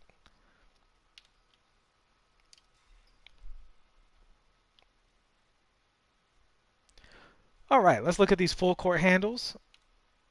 Awesome behind the back. Awesome crossover. Awesome between the legs. This card has some of the best animations in the game. A decent left stick hesitation cross. There's a little bit of a delay in the beginning, but there is a good burst of speed afterward. And he does have, yeah, and that delay comes from his animation package. Obviously, it comes from his animation package. But you can see it when he bursts out of the same side, too. But, I mean, it's still excellent, to be honest with you. Like, he's got some of the best overall animations, like, in the game. He's just such a good card for that. All right, so we're locked in at the small forward, power forward spot. So this pushes Lamar Odom more to the 4. So now we need a starting 4. I feel like I've got my two threes in Wallace and Walker, and I feel like with Odom, I've got my backup. Um, I feel like with Odom, I got my backup four. I'm extraordinarily happy with that. So now we need a starting four, and we need a we still need bigs. I got Odom. I mean not Odom. I got Aldridge. But we got to move on from there. All right, so let's go. Let's go ahead and fill out the rest of this roster. uh, 5UCK says, I don't care. Also, thanks for the sub, man. I always appreciate that. You don't care if the regular season gets canceled altogether, just sim to the playoffs. Yeah, man, I'm in agreement with that. Like, this could be a little bit of a blessing in disguise where, like, oh, did we sell that? Yeah, all right. We got some MT back already. This is a big W so far. All right, so let's see where we at with the lineup. So, hey, guys, this lineup is cleaning up already. This lineup is cleaning up already. This is already starting to become a competitive squad. All right, so now I need a starting four. That's the main thing. And I need a Aldridge might be my backup five or my starting five. We'll see. All right. You said Josh Smith. Actually, I'm glad you said Josh Smith. This is why I'm doing this live. This is why I'm doing this with the chat, because I cannot remember every single card. And that Josh Smith card is a card I've never reviewed and a card I really wanted to look at. So let's see. So what's his price going for? So he's pretty cheap. Let's see how low he is. All right, he's extremely cheap. Now let me say with this Josh Smith, I've heard nothing but extraordinarily high praise for this card. Like legit, all I've heard was, this card is a dog for me. Why don't I hear about this card more? And the blah blah. And at 15K, you know what? You know what, Josh Smith, welcome to the squad. Gonna add you to the collection. He's a little undersized for the 4. Let's get him on the lineup, and he will replace Ben. Ben, get out of here. Good stuff. All right, so as predicted, the 3-4 quickly got stacked. We are good to go. So now we definitely, so I tell you what, everybody on here who's definitely 100% never, ever, ever going to play, y'all get replaced by bronze players now. I only have 2 bronze players on here because I sold everything. But yeah, we can replace you with these placeholder cards, so you don't even look like you're on the squad. Okay, cool. All right, so now it's just Shaq and Lopez we need to upgrade, and then we need to start shopping for 2 guards. So we need 1 more center. Does Josh have range extender? We're going to look at Josh right now. We're going to do a quick deep dive, a belated deep dive on Josh Smith. No, I don't think the packs tomorrow will tank Kareem's price unless there's another tall center in those packs. If they release KG and he's taller than 6'11", and he has like range extender, he could hurt Kareem's price. If they release a Boban Moments card, he could hurt Kareem's price because Boban definitely deserves a Moments card. He just had his career high. You said Amy Lance is a must. Okay, so here's what I'm thinking right now, right? So our squad is almost filled out. And we haven't gone super budget, but we've gone like decent budget, right? So now that we have over 100K left, we might be able to splash a little bit on the last card. And the question is, if you're going to spend 100K on a card, who would that be? You know, and we can still get Lance. Like, Lance is not an issue. We can definitely get the Lance. All right. So his 3-pointers are 84. His middies are 88. His dunk is going to be all the way up. His ball handle is obviously at 86. Defense is out of control. Interior is a respectable 84. And the perimeter is an outstanding 97. Wow. Steals a 95, blocks a 95. This guy's an excellent defensive card. 91 speed, 89 lateral quickness. Let's look at the badges real quick. So let's see the shooting badges. He does not have range extender, which is normally against my thing. But I wanted to review this card, to be totally honest with you. I wanted to look at his handles and see if he has any juice to him. So he's gonna have all the finishing badges, and with the so he's got clamps and no intimidator. Oh, we going Oh no, he's got. I'm sorry, Intimidator Hall of Fame. That's an entirely different conversation. All right, so let's see here. That's it. Oh, he's got a really good momentum. Okay, so guys, when they have this momentum like this, the benefit to this momentum is it moves them drastically to the side, and and the head moves so much that you don't need other dribble moves as much when you have this momentum dribble, because you can just do this momentum over and over and get the results you want. So when you have this momentum, it's definitely useful to learn your double and triple momentums. Not that you ever really need a triple, but you can spam that momentum back and forth. You know what I mean? So you can kind of get going on somebody, stop up real quick, and then hit them with the momentum like out of a quick little size up and get going off of it. So that's really cool. What is his hezzy looking like? He has the big slow hezzy. What's his step back look? Oh, he has a really nice step back, which makes it even more unfortunate that he doesn't have range extender, because that's a gorgeous step back. So that step back combos real well out of the momentum, although his combo's a little slow. Woof! That momentum is lightning quick though. I'll be honest, his momentum is so strong that you can rotate his game just around the momentum, because you can really move at an angle very quickly with that momentum. That's the key to it. Right? The other momentum, the one with the double dribble, it kind of keeps you in place and is better as a combo tool. But this momentum right here, you can literally use this one to like just change direction and go. Like this is a legitimate change direction move that you can just have at your disposal at all times. Speaking of changing direction, let's try and change direction with him on the perimeter a couple different ways.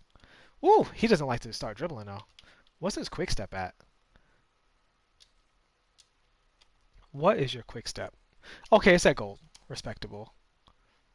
Can he change direction in any kind of way? So the only thing I would say about Josh Smith as a ball handler is oh wow, he's got a severe rollout. That's crazy. Yeah, so if you really know how to momentum dribble and you know how to do rollouts, you guys could look that up. This card could be this card could be very, very strong. But you have to revolve the game around his momentum dribble and his step back. You see the way he like stops short right there? That's because of the specific like spin move that he has. Wow. Yeah, his momentum dribble is very strong. All right, let's look at his full court dribbles real quick. Oh, slow behind the back. Slow between the legs. His crossover is very good. All right, crossover is kind of his saving grace there. Yeah, his crossover is pretty nice. Let's see his hezzy branches. Oof. Yeah, this guy is really a crossover card. Like, all of his crossovers are good and everything else is kind of eh. Yeah. Oh, wow. He has an extra hesitation on his right stick crossover move, which you can really use to mix up. Oof. Yeah, he's got like a little double dribble going on there. Let's see if how that looks on a double cross. Hold on, I did a double hezzy. That's my fault. So what I'm trying to do is I want to hezzy, crossover, and then cross back over. I did it too quick. You gotta let the crossover play out. Okay, so he does that. If I do it faster, can I get a double cross out of him? Yeah, you can. It's not that good, but it's cool. Yo, if they didn't cancel the NCAA, I would have been furious. Bad enough these kids ain't getting paid. You gonna make them get sick too? So okay, so this is interesting. He doesn't have the behind the back. He can't do the behind the back. I think I might have seen that in his review. Um, but his crossover behind the back is really good. Not that he needs it because his double cross is so strong, but his crossover behind the back is pretty swift. Let's see what his between the legs looks like. Nah, he's got the slow one. His between the legs combo is pretty solid. Yeah, it's all about his crossover though.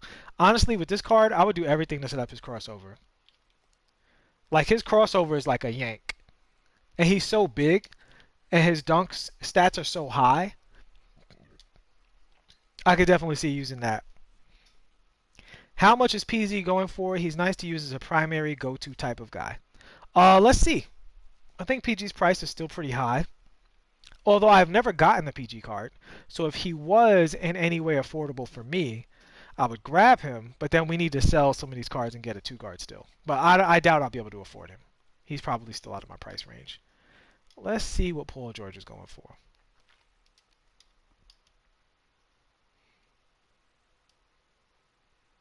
Yep, still pretty pricey. Still pretty pricey. None for buyout. But you did mention go-to cards. So let's go back to the squad now. Keep it going. Okay. So in terms of go-to cards, cards that can generate their own offense confidently. Pistol Pete, way up there. Oladipo can definitely get his own buckets. Odom can get his own buckets. This Wallace can get his own buckets. Kobe can still get his own buckets, especially if I put a speed with the ball, speed shoe on him. And Walker can get his own buckets. All right, so we need a center. We need one more center, guys. Man, the center race is probably one of the most difficult ones. Who? Let me get some suggestions for center, man.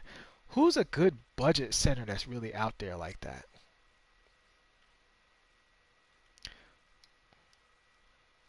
What was that Marcus All going for? I'm not gonna get the Marcus All. I'm in the business of selling Marcus Alls, not buying Marcus Alls. Is this Weber affordable? Nah. No, right? This ain't real. I doubt I'm gonna get that Weber. Give it a try. Give it a try. Give it a try and end this video sooner than we're supposed to. One shooting guard shy.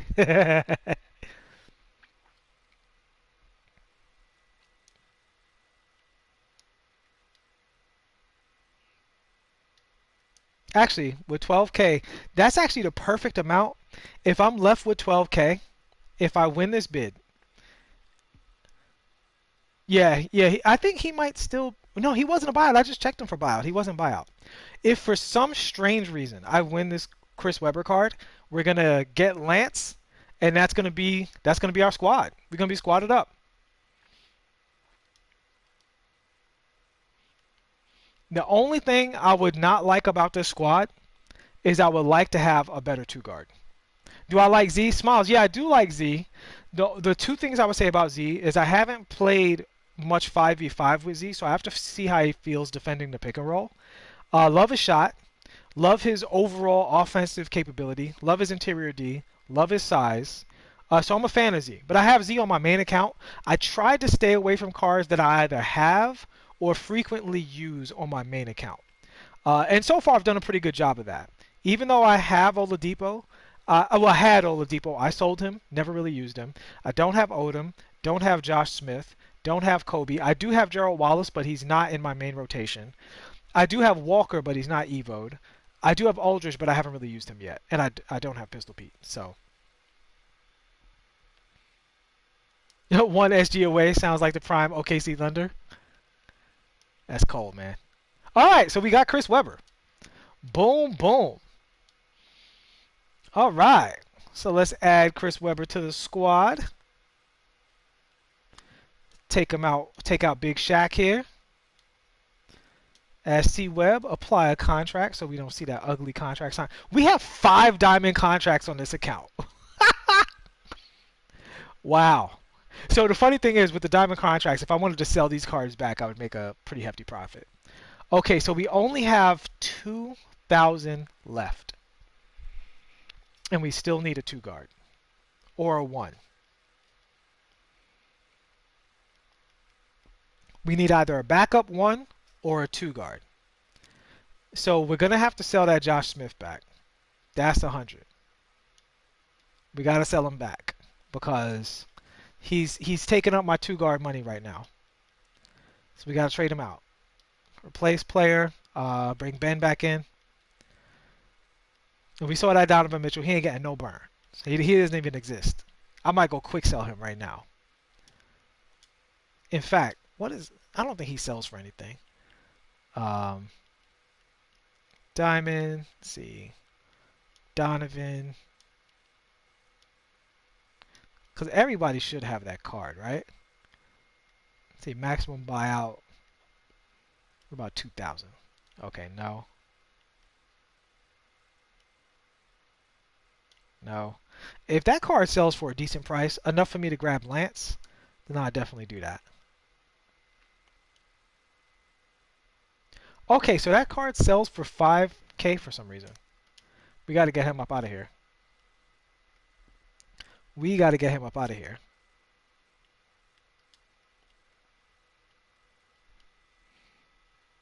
You sell one contract and scoop Lance. I could do that. I could definitely do that. But no, we're gonna sell any card we have, and we're not gonna be using.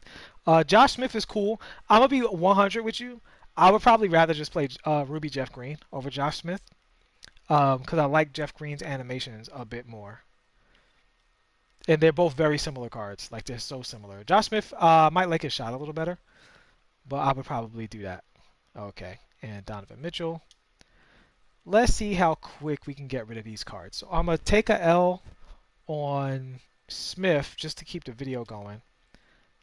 And we're going to see how quick we can get rid of these. So if anybody wants a Josh Smith for 13K, I'm throwing him up right now.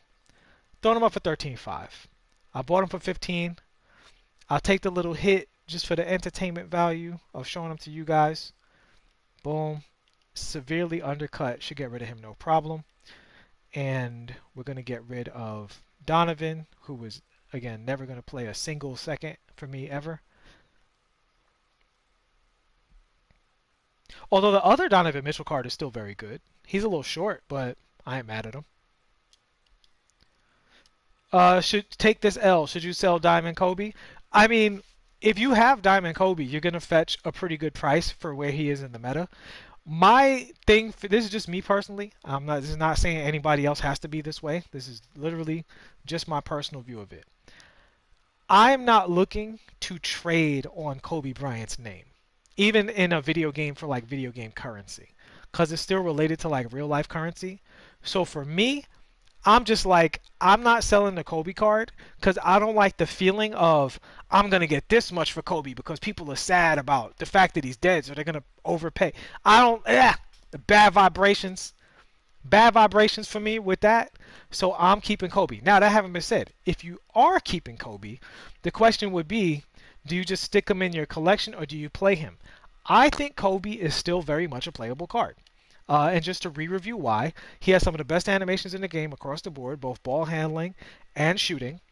And he still has Hall of Fame clamps, gold range extender, 86 ball control, 89 3, which obviously you can boost to higher than that. He's got Hall of Fame volume shooter, gold intimidator, which a lot of these newer two guards aren't getting this gold intimidator.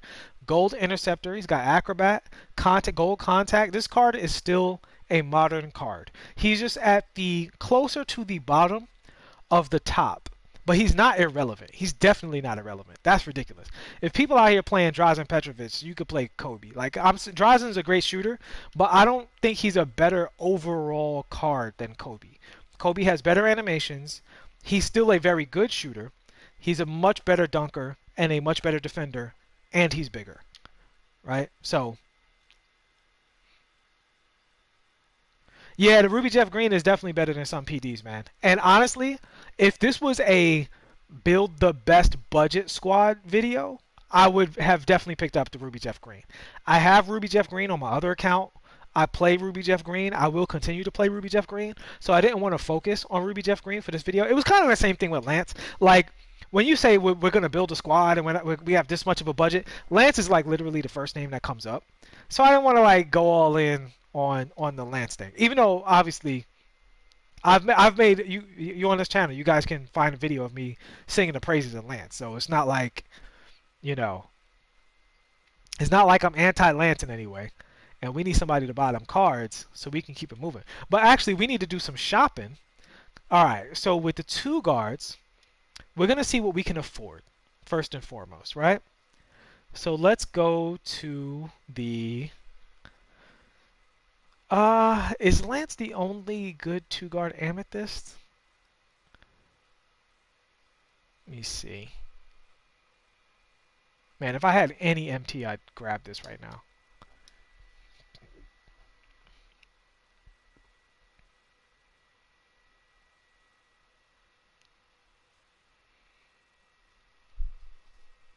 Yeah, I don't think there's any other amethyst that I would get. The only other one I actually, you know what? If we were stuck completely, I would definitely get Landry Fields as a backup. I would definitely get Landry Fields. I really like that card. I think that card is still playable. He's still fairly current. We would be pretty weak at the two guard, having built this all out. But for me, it was worth it to snag that Weber. Even though his price is probably going to come down anyway. It was just fun to grab that Weber for 100K. What's up, Sir Jam? But so guys, what do y'all think of the squad so far? I think it's not too terrible. We still have at least one more card coming in. Probably a two, well, definitely a two guard. We need to get a two guard. We definitely got to figure that out. Got to figure out this two guard situation. So who do we want at the two? Let's see. What are the lowest cost diamond two guards that are at all relevant?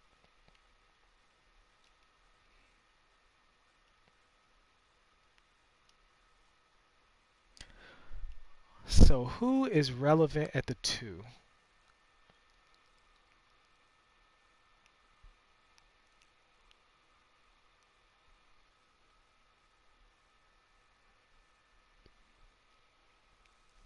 You know who I actually did think about getting? I did think about getting that Diamond Ben Simmons at the one because his card got pretty cheap. He was like under 50K at one point. My only thing is like, if you play that card, now you're playing Simmons ball, and I just don't feel like having to play. You know what's funny? Even though I won't say I ragged on Vince, but like I said, I don't like Vince that much. Out of all of the two guards, Vince is one of the best pickups right now. Although at 41K, that's roughly the same price as Jimmy Butler, and I would pick up Jimmy over Vince. But that Vince is good. That Vince is really good. I think he's still playable. Like the Galaxy Opal is a little better. I don't think the Galaxy Opal is 160K MT better. That's crazy. Marcus Smart would be a nice backup one. Really nice backup one. I still like that Marcus Smart card. He's really good.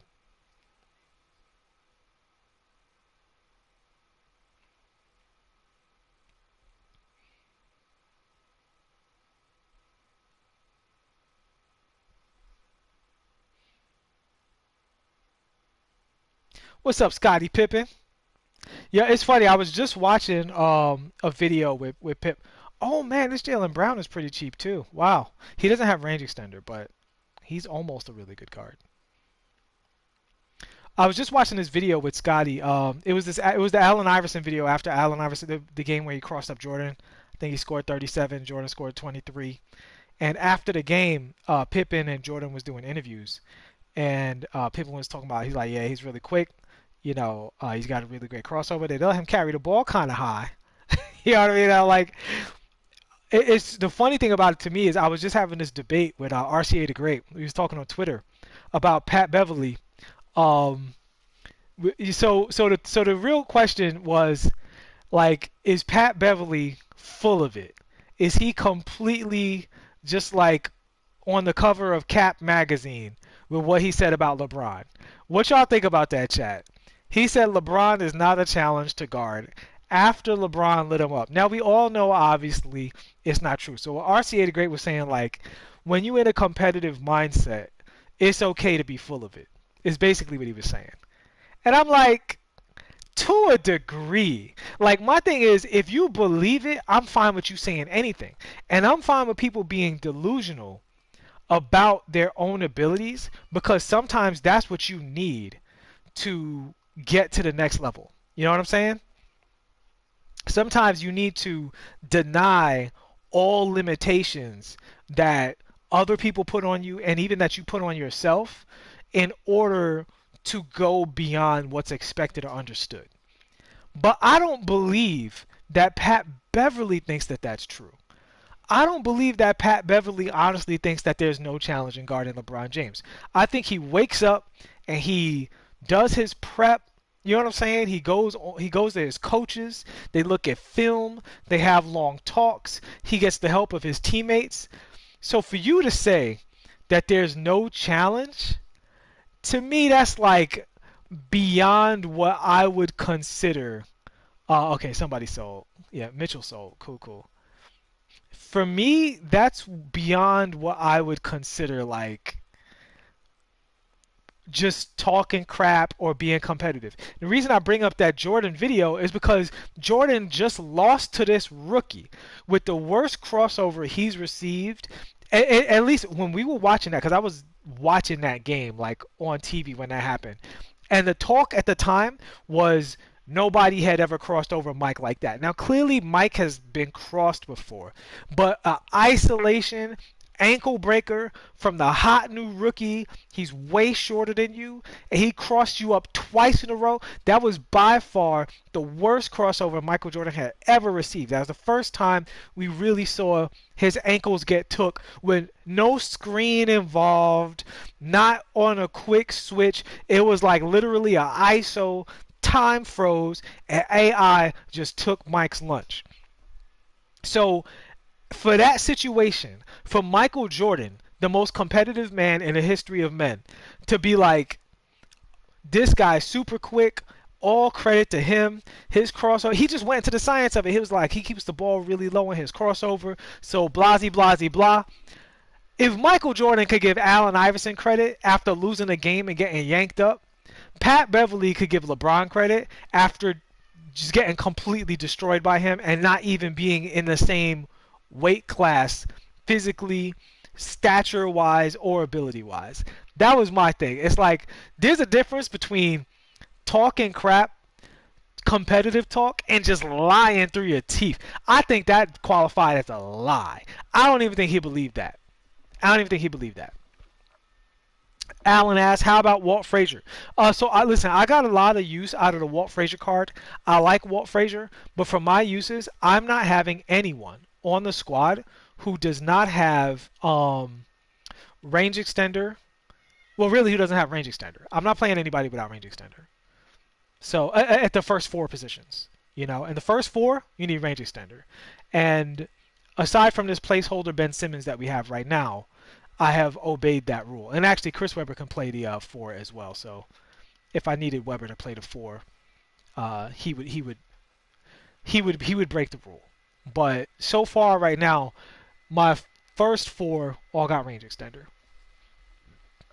I don't think that's a rule everybody necessarily has to have. That was just the rule that I had. And obviously Aldridge also has range extender. So this is a 100% range extender squad right here.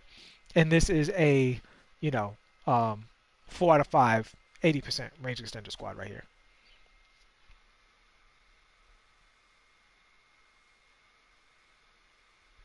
Scottie Pippen says, you think when it's all said and done, Pat Bev will show respect to Bron?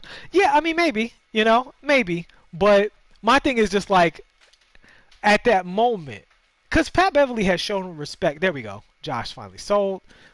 Good, good. Okay, so we are back up to 20K. Let's see if we can make a little more real quick. Let's look at this card collection. I'm going to quick sell anything that I don't need. So get rid of Middleton. Again, this is not the, let's be super smart about the auction house video. This isn't that, man. This is get up on out of here because I'm not playing on this account. I don't care about what happens to this MT. So we're gonna get rid of everybody that is not on the squad, basically, and we're gonna get the best 2-guard available after we quick sell all these cards. And I'm sure you guys don't want to see me in the auction house trying to get an extra 50 to 150 MT for a Ruby card. I'm sure y'all would rather me quick sell these fools. So that's what we're going to do. Do I like the Goodrich? Nah, I don't like the Goodrich. Ain't about it. He's not terrible, but he's just not my cup of tea.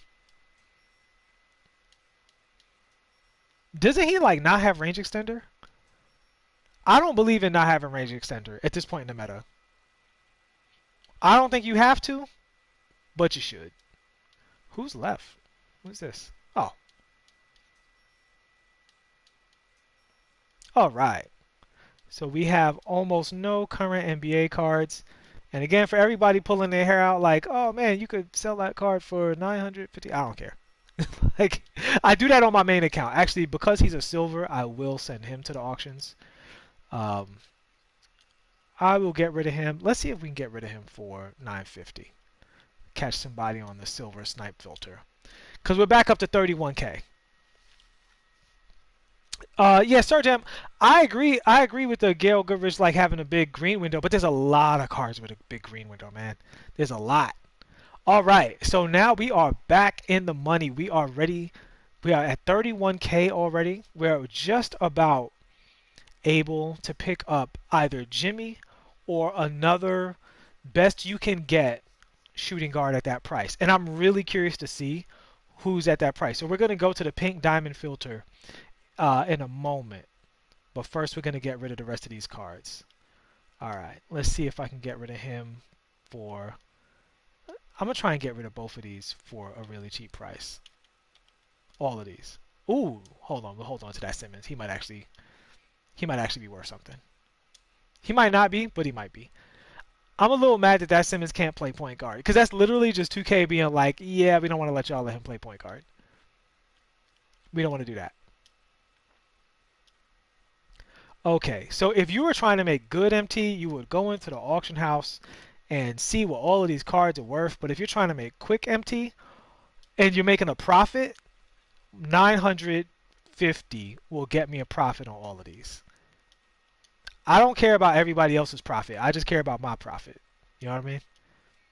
So if I can sell these real quick for 950, that's still much better than the buyout. Like over the course of it, that's several thousand MT that I would be making on profit. So that's kind of worth it. So going back to the NBA season being canceled, like it's a bummer in a sense, but at the same time, it's like there's some good things to it. Number one, there's a lot of injured players that are gonna really benefit from this situation. And you know who I really think this benefits the most? Do I play without the meter? Yes, I do when I'm with a stable squad.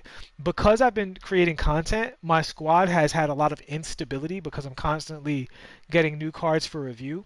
But once I know that I'm playing with the squad that I'm playing with, I do turn my meter off. And I think playing with the meter off is the fastest way. Did y'all see this right now? Did y'all see how quick I sold all them heat checks for?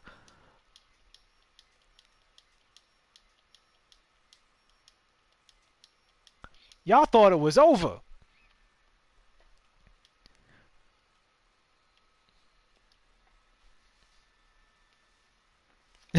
You say pick up Jimmy? Okay, so here's the thing. I love the Jimmy Butler card. Don't get me wrong. It's just I already have him on my other account, so I would prefer to pick up somebody who's not Jimmy if I could. If I could. If I could pick up somebody who's not Jimmy, then I would do that. But I do think that Jimmy is... I think Jimmy's the number one option right now. But let's see. Maybe I'm crazy. Maybe there's somebody we're overlooking. And that's the whole point of doing this long stream with y'all. Well, hold on now. We're going to ease up on that, and we're going to go to... So we're at 38K. We're going to go to exactly 38K. And we're going to do a little scroll. And Jimmy is actually part of my main squad. I have not seen a personal need to replace Jimmy on my main squad with a higher level backup two guard. I'm starting Brandon Roy, and I've got Jimmy on the backup. And I'm waiting for a two guard to really wow me. I would have picked up the McGrady if his interior defense wasn't so low. But at that price, for me personally, because I'm not grinding my team unlimited all the time, it's not worth it to upgrade McGrady. It's basically I'm spending 400,000 MT to add 2 inches of height to Brandon Roy. And that's not going to do it. That's not a good, efficient use of my MT. Wow, this is sad right here on the pink diamond filter. Not gonna lie.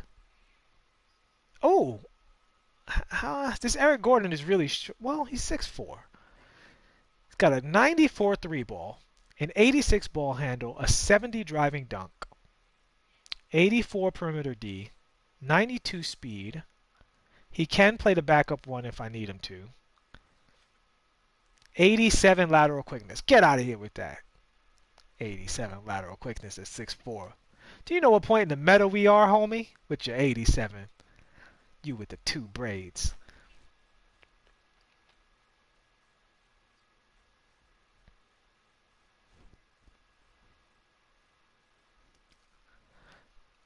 Yeah, I know. Like I said, man, I know if I was on my main account, with the heat checks, I would definitely have gone in and looked at what prices they are and see who's selling for what and blah blah blah. But I don't want to slow down the stream with that because I don't need more than the MT that I have to finish out the squad because I need the 7 to 8K to get Lance. That finishes it out. So at this point, we're just looking at, okay, if I'm not getting Lance, what else could I get besides Lance that does that job as well? Or is Lance the number one hands down best option at 2 guard for under 40K right now? So what we found out from this video, in my opinion, is number one, that Jimmy Butler is one of the best budget cards in the game, like hands down. He's like super excellent. Um, yeah, this guy, he's a great shooter, but he cannot dunk or play defense. Um, and that Lance is still also like Lance and Jimmy are like the two. They might be the two best budget cards in the game. Although this Oladipo, I would throw him in the conversation. You do have to pick up the shoe for Oladipo. And I would like to pick up the shoe, to be totally honest with you, because not having the shoe feels a little like, you finished but you didn't finish. So guys, if there's any budget cards you guys can think of that I haven't thought of, let me know. Oh, we got Wallace. Wallace crashes on the squad.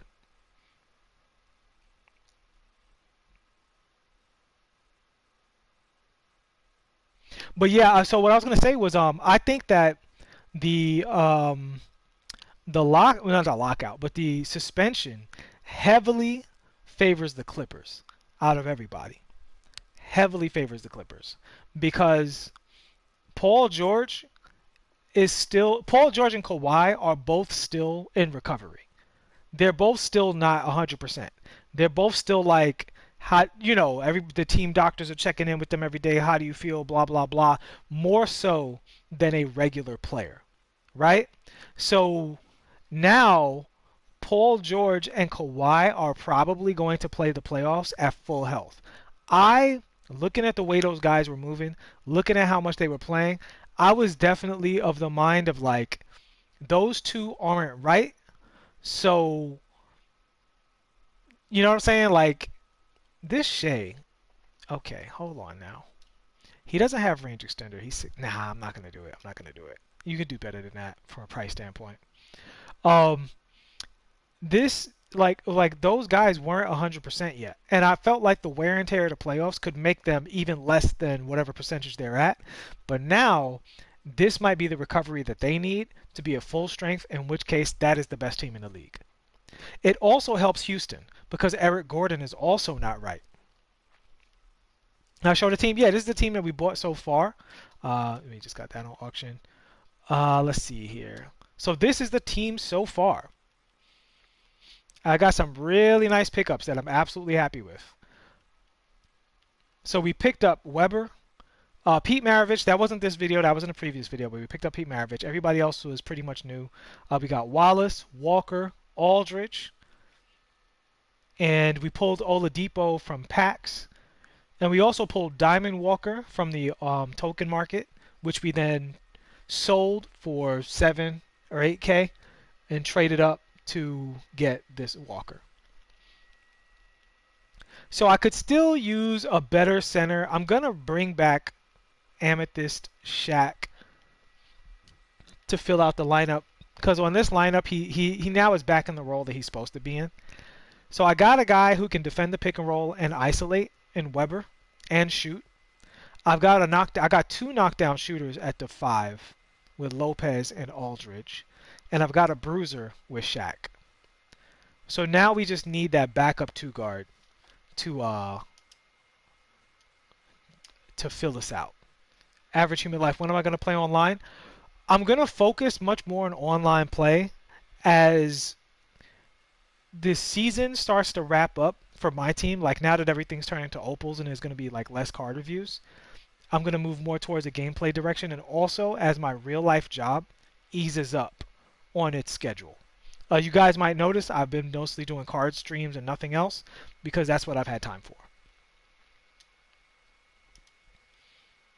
Man, so who should we get with this last one? Somebody needs to be a homie and put up this pink diamond Jimmy for 38K. I think that's what needs to happen. Actually, you know what? The perfect card right now would be this McCollum, but I don't think he's all the way down to 38 yet, unfortunately.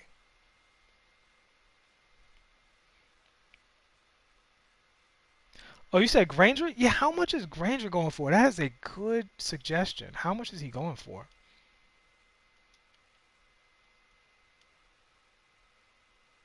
Nah, CJ ain't going for that much. Granger's a great name because I don't have that card. He's tall. I know he shoots the lights out. He's not the swiftest card as a playmaker, but he's a good role player. What are you going for, Danny Granger? Ooh, Granger's affordable. All right. Oh wait, is he? But yeah, he's a 2 guard. Excellent. Good call out. Yo, who said that? I'm gonna shout you out. Michael Esquero. Shout out to you, my guy. That was a perfect call out because I don't have this card. He's mad affordable, and it looks like I'm gonna be able to grab Danny and Lance at the same time. Get a phone call. Mute that, get that later. All right, we got Danny Granger. Yo, shout out to you. That is the perfect card because I did not have that card. Have not reviewed that card. All right, so Ben, sorry to keep toying with your emotions, but you got to go. Even though I actually do like that Ben Simmons card, and I'm not above playing that card. Like, I'm not at all above playing that card. Not even a little bit. Okay, so now that we grabbed Granger, we are actually, like, officially done. So what we're going to do to wrap this up is we're going to grab, well, actually, we're not officially done. So the 2 things we need to officially be done is we need 1 more point guard, ideally, and a shoe for Victor. All right, so we got Danny on the squad. I'm actually really happy with that. Good stuff. Good stuff. All right, and since I didn't do a deep dive on Granger, I don't want DeRozan because he doesn't have quick first step. That was the main thing with me and DeRozan. Like, God bless you, but no quick first step is tough.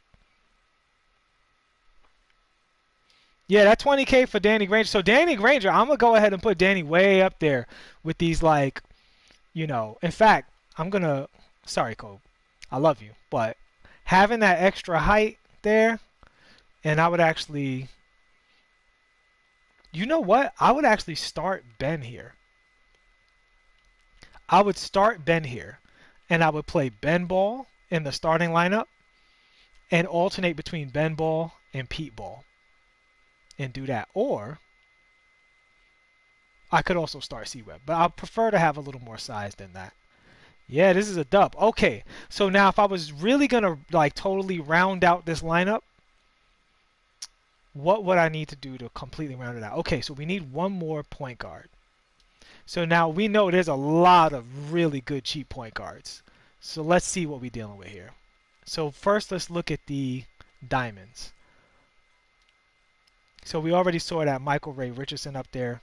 So we're going to put, I'm going to go for 10K. Let's see who's up for 10K at the diamond level. All right, so that Michael Ray Richardson, he's a very good defensive card. What's going on here? He's a very good defensive card. Chauncey's still really cheap. You know what? I might go ahead and grab that Chauncey. I might grab the Chauncey, guys. Chauncey's is he a little more expensive than Michael Ray Richardson? I'm not sure, but I'm leaning towards Chauncey. Because for me, Victor Oladipo, he kind of already does what Michael Ray Richardson does. Whereas with Chauncey, Chauncey does the defense and the shooting. And I would prefer that. Because you can actually play Chauncey at the 2. Because he's going to defend basically every two guard not named Jordan, Chauncey should be able to hold his own. Maybe McGrady's height will give him a little problem on the perimeter, but I think Chauncey has like Hall of Fame Intimidator or something. I gotta double check that. What's Chauncey's Intimidator looking like? I've seen people get busted up by this Chauncey card too, man. Please tell me he has Intimidator. Does he not have Intimidator? Am I scrolling too fast?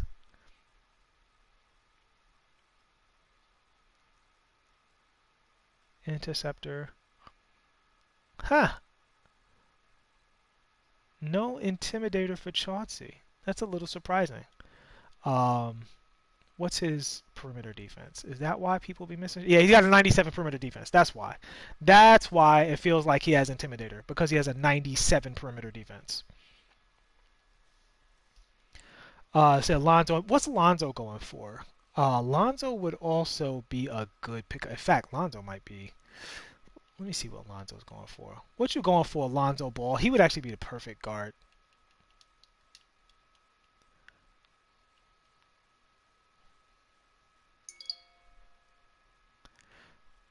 Is Lonzo going for that much? No, Lonzo's not going for that much. What's Lonzo really going for? What? Lonzo's price went up like that? Oh, man, I took an L on this card. Oh, I should have saved him. And you know what? It's funny because something told me, I'm like, this card's 6'6". He's going to go up in price, man. There's no way this card is not going to go up in price because he's 6'6". He's got range extender. They're going to need him to guard the LeBrons of the world. And, well, he didn't go up that much. No, I didn't take an L. I sold him for 24. So it's not bad at all. That's not bad. I sold him for 24. I thought he was up in the 30s for us. I'm like, whoa. All right, so Lonzo's a no-go, unfortunately. Let's see. So Chauncey is up. Michael Ray Richardson is up. I would prefer Chauncey out of the two. Because if I get one for, let's see who's up for 8. I'm gonna go minimum. Let's see what the minimums look like at 18.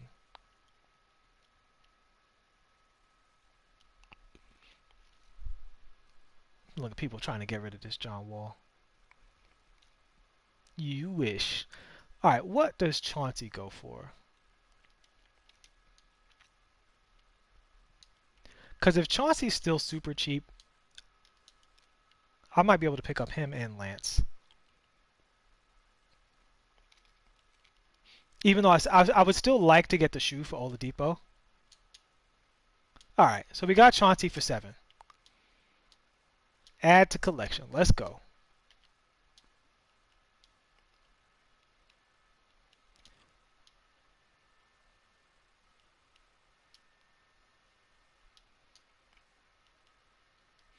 All right, now the squad is actually pretty complete. So the only thing I don't like about this squad really is, let me see.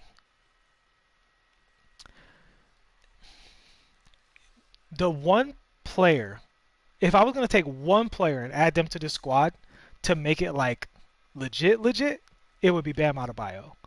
I think if you replace this Ben Simmons with Bam Adebayo, this squad is now a squad that anybody should be able to compete with. You could play with this squad because you got the shooting, you got defense, you got size. You pretty much got it all. What do you guys think? If Michael Ray had range extender, it would be a GG. Absolutely, absolutely. Love that Michael Ray card. So all right. So quick vote from the chat. Should I pick up Lance or buy the shoe for Oladipo?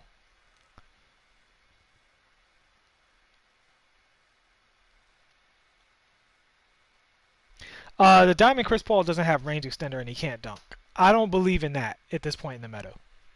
You know, so if we did a range extender check on the squad, yes, yes, yes, no, yes, yes, no, no, yes, yes, yes, yes, yes. Right? So like I can literally play all range extenders like across the board if I want to. What's up, Gus? Yo, I appreciate that, man. Well, luckily for me, I mean, knock on wood, anybody can get it. But number one, I'm a fairly young guy still. Um, my immune system is generally very strong, and I'm in the house a lot because I work from home for my main job. So I'm not out there on the New York City train all the time and stuff like that. Now, look, if one of those people gives it to me, then it is what it is. But I'm in a fortunate position because I'm like closer to as safe as you can be. Besides the fact that I'm in a big city, I'd be much safer if I was in Michigan.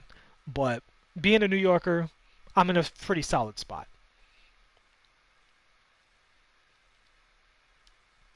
But yeah, I'm actually a fan of this squad. I would definitely play this squad. All right, get the shoe. Okay, cool. So the good thing about getting this shoe is now we can go to the shoe market and see what's available there.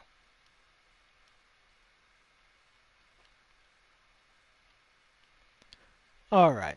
So let's see. So the last I checked, um, it was about 6K for a ball handling shoe. I could get one. I don't know if it's what the prices are now. That was a while ago.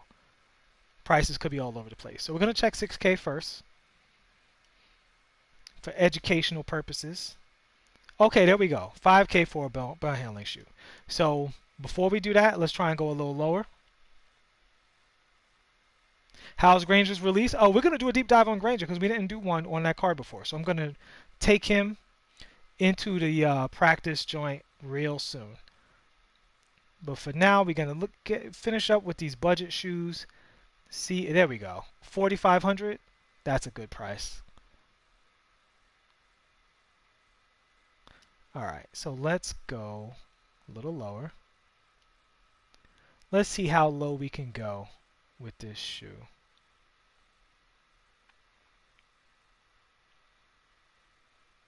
Yo, man, get these Chuck Taylors off the market, yo.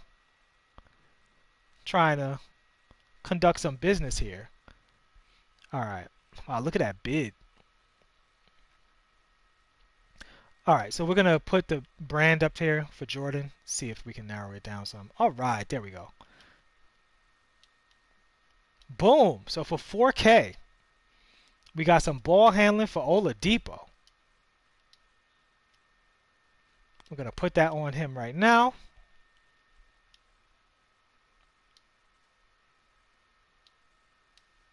Okay, so Oladipo is actually complete right now. So let's see. Is there anything else that we need to do to this squad to wrap it up? I feel like I want to get Lance and replace Brook Lopez with Lance. Let's see if we can get a Lance for 7K. I want to spend everything. I don't want to keep a single drop of MT. I want to say this is what we spent all our MT on. This is what's left. This is the squad.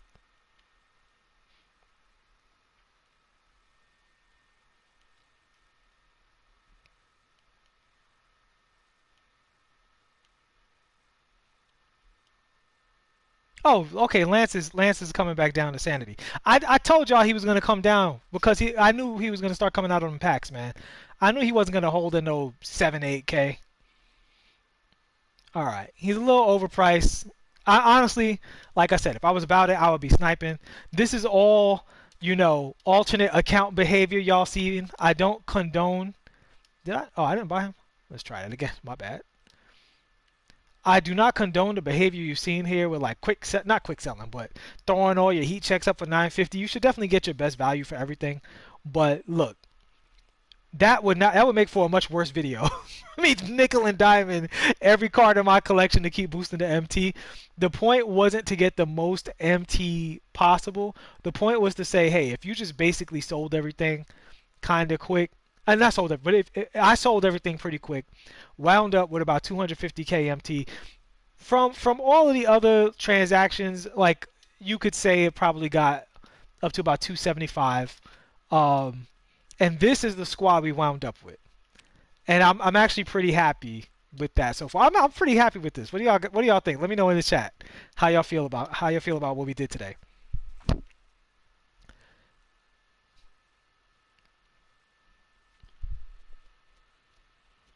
So at the 1, we got some flexibility because we have a slasher, we got a defender, and we got a bucket getter who's taller at 6'5". At the 2, we got a role player and 2 bucket getters, one who's also a fairly elite defender. At the 3, we got and the 4, we got all the options in the world. We got a pure slasher in Ben. We got a slasher slash dunker in Gerald Wallace. We got a do-it-all in Antoine Walker. Another do-it-all at 6'10" in Odom. And then at the 5, we got a shooter, a ISO god, and a bruiser. I'm good with it. I'm good with it. I'm happy with it. Yeah, Michael. All right, so now we're gonna take this squad into the freestyle, and anything you guys want to see, let me know.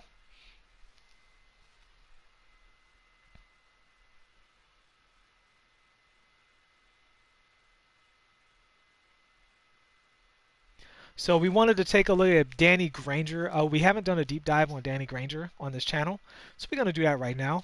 We did do a deep dive on Weber. It feels so weird being on my alternate account, looking at cards, because like they are so different. All right, so let's see. Hot zones everywhere. Release butter. Super high release. I did that early. That's me. Really high release. Really big green window. This is another card that I've seen people be like, yeah, I really like this card. And I love the fact that he's so tall. That's great. All right, so let's take a quick look at what Danny's bringing to the table from a badge standpoint. Quick first step, he's got it on gold. Shooting, he's got a lot of great shooting badges. He's got every good shooting badge either on gold or Hall of Fame. He has all of the good, yeah, he's got all of the good slashing badges on Hall of Fame or gold. He's got the most important being consistent and slithery. Like if cards have no slashing badges whatsoever, the ones you want are slithery and not consistent. I'm sorry, and contact. Slithery and contact, and then beyond that, you would like relentless for the fatigue in this game. After that, a lot of the finishing badges is kind of like it's nice if you do this, it's cool if you do that, but they're not like major. All right, so he's got chase down, big W. You guys know how much I love that badge. Interceptor, also a big W because you need those animations to shift for you. And he's a big card, so that makes him cheaper because he's a 6'9" 2 guard. We always talk about these tall 2 guards. I never bring up Danny Granger, and that's my bad. Should bring up Danny Granger. He's got clamps, and he doesn't have Intimidator, but let's see what his shot contest and perimeter defense ratings are. My God, look at his shooting ratings. Why aren't people talking about this card more? Wow. Ball handle is a 94. We're gonna take a quick deep dive into this guy's dribbles, man. He's no real post moves to speak of. Solid with the rebounding at a 75 defensive rebound. 96 perimeter defense. So again, he doesn't have Intimidator, but at 6'9", with a 96 perimeter defense, it's got an 83 steal to go with that interceptor, which is awesome. 88 lateral quickness. For his size, that's good. And he's got the gold clamps to help the lateral quickness along. And a 91 speed. Excellent, excellent, excellent. What's Kobe's speed with the boost? Oh, still just a 90. Yeah, I spent all my MT, but I should have looked for a speed shoe for Kobe. Okay, so Danny does not have a good hezzy, unfortunately. What about between the legs? Oh, he's got, oh, whoa. He's got a nice momentum behind the back dribble. He can't do the behind the back either. I knew that already. His between the legs isn't the best. Trying to see if I can get him to misdirect.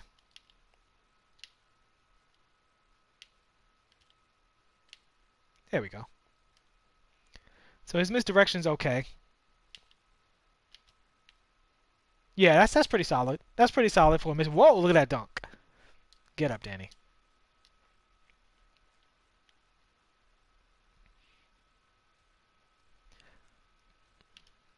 You said what's his driving dunk? Is it an 80? I mean, that's not a bad driving dunk. He just needs a shooter to get the contact dunks. And I think I'm gonna put both of those shoes on some of these characters. We just have to figure out who. Oh, he has a good between the legs. Okay. What's his leaner look like? It's a little goofy. Let's try another one. Y'all saw that glitchy dribble animation? Oh, there we go. Yeah. I like this Danny Granger card. I ain't gonna lie. Kind of feeling this Danny Granger. This is another one of those cards where I feel like if it said pink diamond on the card, he would cost more, even if they changed literally not a single number about it. Like literally, if it just said pink diamond, people would go, he's an elite shooter at 6'9". He's got some good dribble animations. Not all of them are good, but he's got some good dribble animation. His between the legs is awesome. His running between the legs, that's very good.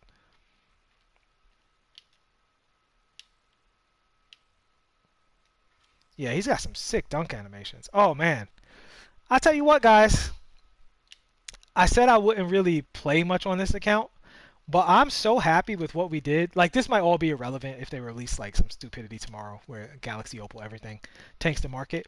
But for today, for right now, for this moment between you and I'm pretty happy with this. Oh, he's got a nice shooter step back. He's got a nice shooter step back. For his range extender too, that's glorious. You could definitely. So with Danny Granger, I would honestly just work off the step back. Work off the step back and the momentum dribble, and he's good to go. He's a 6'9" 2 guard. Let's go. Wow.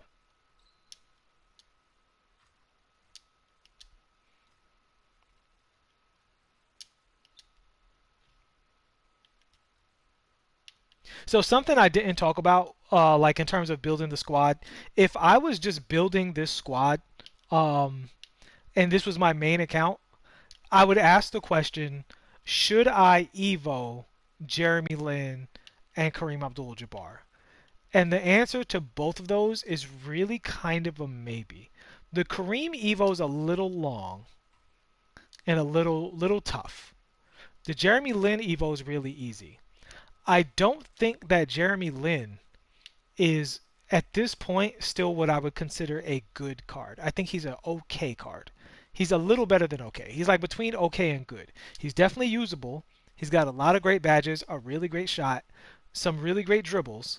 Um, but he's 6'3", and he's definitely two notches below a Westbrook, one below like your John Walls and stuff like that. However, if you're building your squad, that's still 40k MT that you can put elsewhere.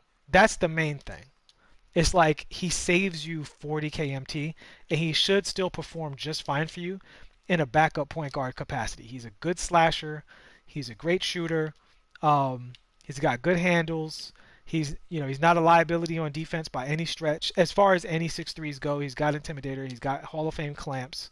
So, you know, but this was I didn't. You guys notice I didn't pull any Evo cards. Talk about, well, if you Evo this guy, this, that, and the other. Oh, I will buy the card at the Evo, but this is buying the team and saying I'm going to play this team today. That's what this was really about.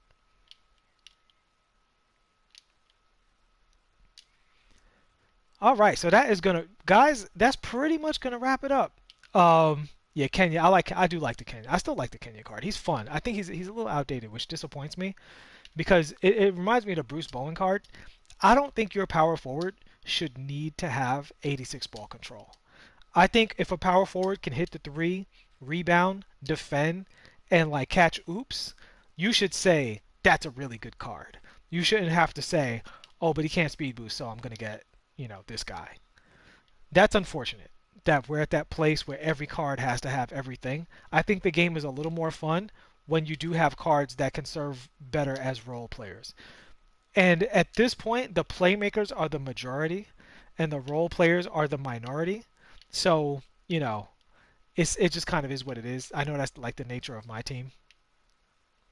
But yeah, if you see Granger here, he's got some pretty swift dribbles. You could definitely cook with him on the perimeter. It's not his primary role. He's definitely going to be more of a catch and shoot, go to the basket guy. But if I needed to create offense with Danny Granger, I think I could. Who else have we not really looked at? Let me take another look at C-Web's dribbles.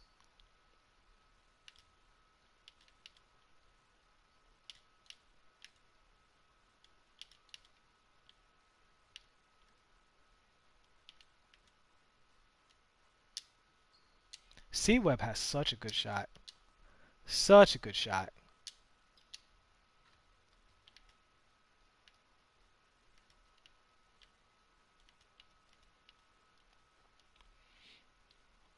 So I'm just going through the squad, kind of looking at everything they have. Uh, Final review.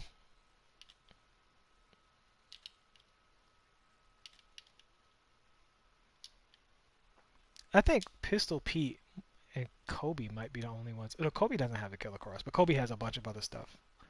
Oh yeah, let's see Victor's post. Woof!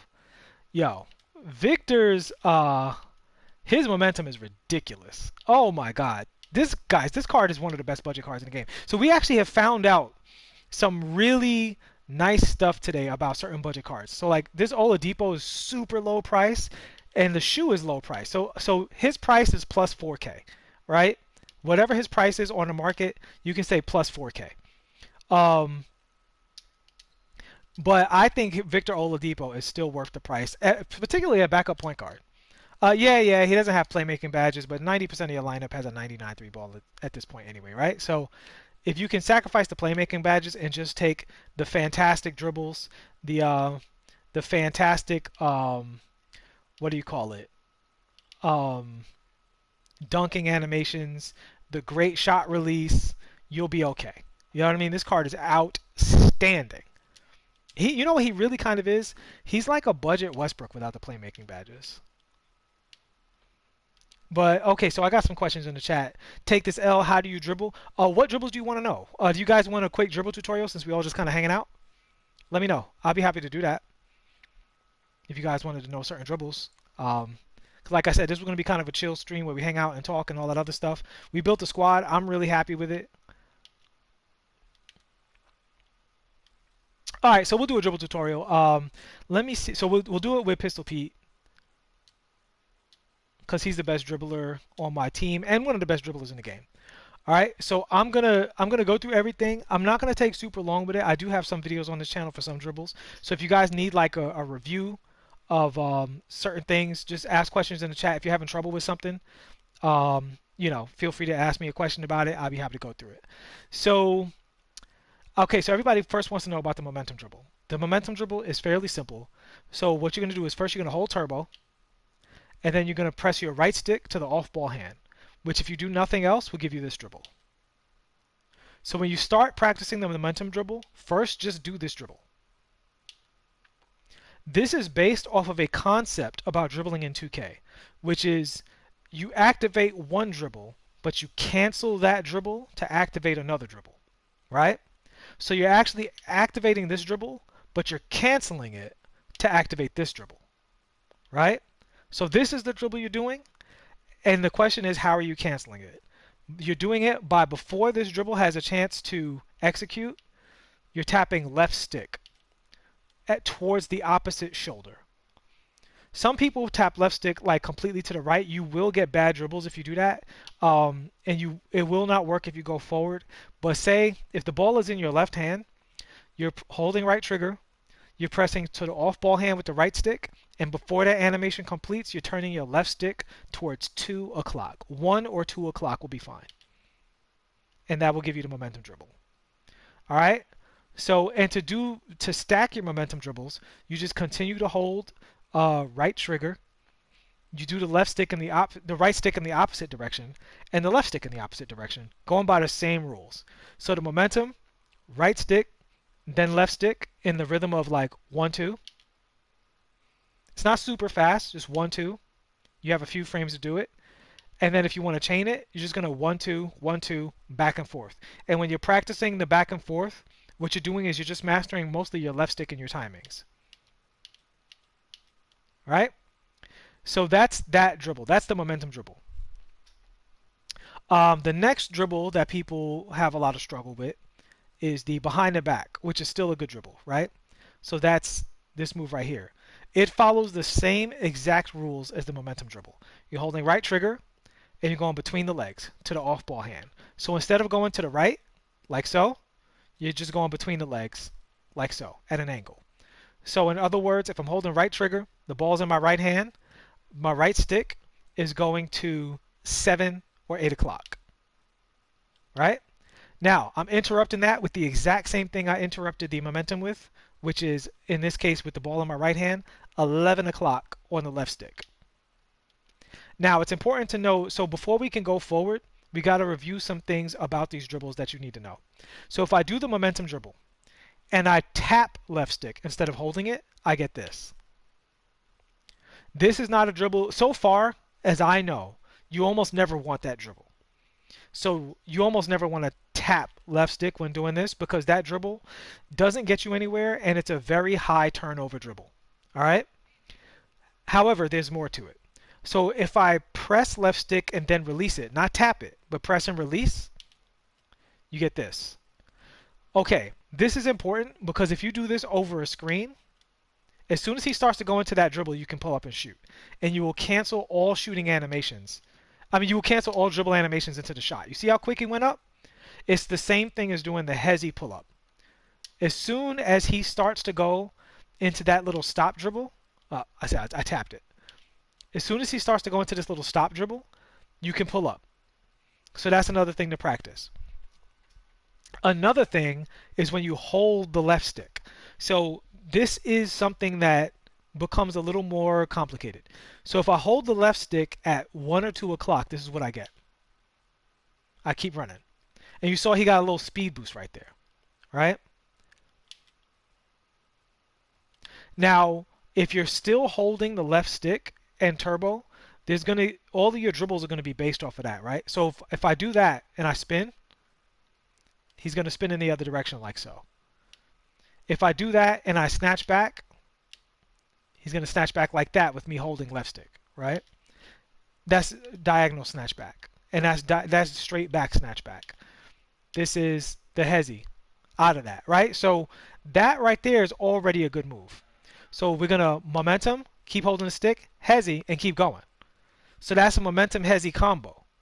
So now keeping in mind that you can hezzy into your shot, this gives you access to a momentum combo that's very useful, right? So you got momentum, hezzy, keep going, hezzy, shoot, right? I messed up the hezzy shoot, but you guys get it, right? Let's see, execute it once properly. Momentum, hezzy, hezzy, hezzy, shoot, right? So that's a true mix-up now because you could also, if you wanted to go momentum, hezzy, keep going, hezzy, turn the other way, boom, crossover. So now the momentum dribble has opened up an entire combo game. But if you don't know how the left stick changes your momentum from tap to hold and shifting directions even, right? So this is moving it to 3 o'clock, moving it to the side. You know, so you got tap, you got hold and release, and then you've got hold and continue holding, which keeps you in the speed dribble animation category. So that's your momentum dribbles. That pretty much covers everything as far as the momentum. If anybody can think of anything else, feel free to ask. So the next thing would be the behind the back. So the same rules for the behind the back, for the momentum, are true for the behind the back, right? So if I tap the behind the back, I get this. Unlike the momentum dribble, this is a really good dribble. This is a low turnover mix-up dribble. So you call for a screen, and you do this, and the thing is, first of all, it already starts to mix up your opponent, but you can combo into other dribbles out of this, right? So the first one I'll do is say the step back. Oh, wrong dribble, my bad. So he goes right into the step back off of that, create more space. With a guy with Hall of Fame range extender, this is actually a makeable shot for him, right? So right off the bat, you've got something where instead of going for the behind the back, you fake like you're going to drive, and you combo into the step back. That's a very good move. In all game modes, that's a good move. But the fun doesn't stop there, right? So you can also combo into your between the legs if you have this quick between the legs dribble, right? So I have a video talking about the between the legs. Look that up for more details on it. But suffice to say, different characters have different between the legs animations. Some of them are quick, some of them are slow. Maravich, like Zach LaVine and Steph Curry, has the really, really quick one. That one is really good for comboing out of this move right here. Not that move. Get the ball back in the right hand. This move right here. So that combo looks like this. Nope, doesn't look like that at all. Let's try that again. Bam. So that combo looks like that. That combo is useful because out of this crouch animation, which you'll see, let me see, I'll just activate it real quick. Out of that crouch animation that you see, so that's the post combo between the legs dribble, right? That crouch allows you to speed boost. So we know that from the killer crossover right there, right? But the same thing is true with this behind the back sham god. You can speed boost out of that the same way you can out of the killer crossover. I did it late. And the way you speed boost is you just hold diagonal forward in the opposite direction. Towards the shoulder. Same thing. 2 o'clock in this case. Stay still, Pete. Now, and I should mention this.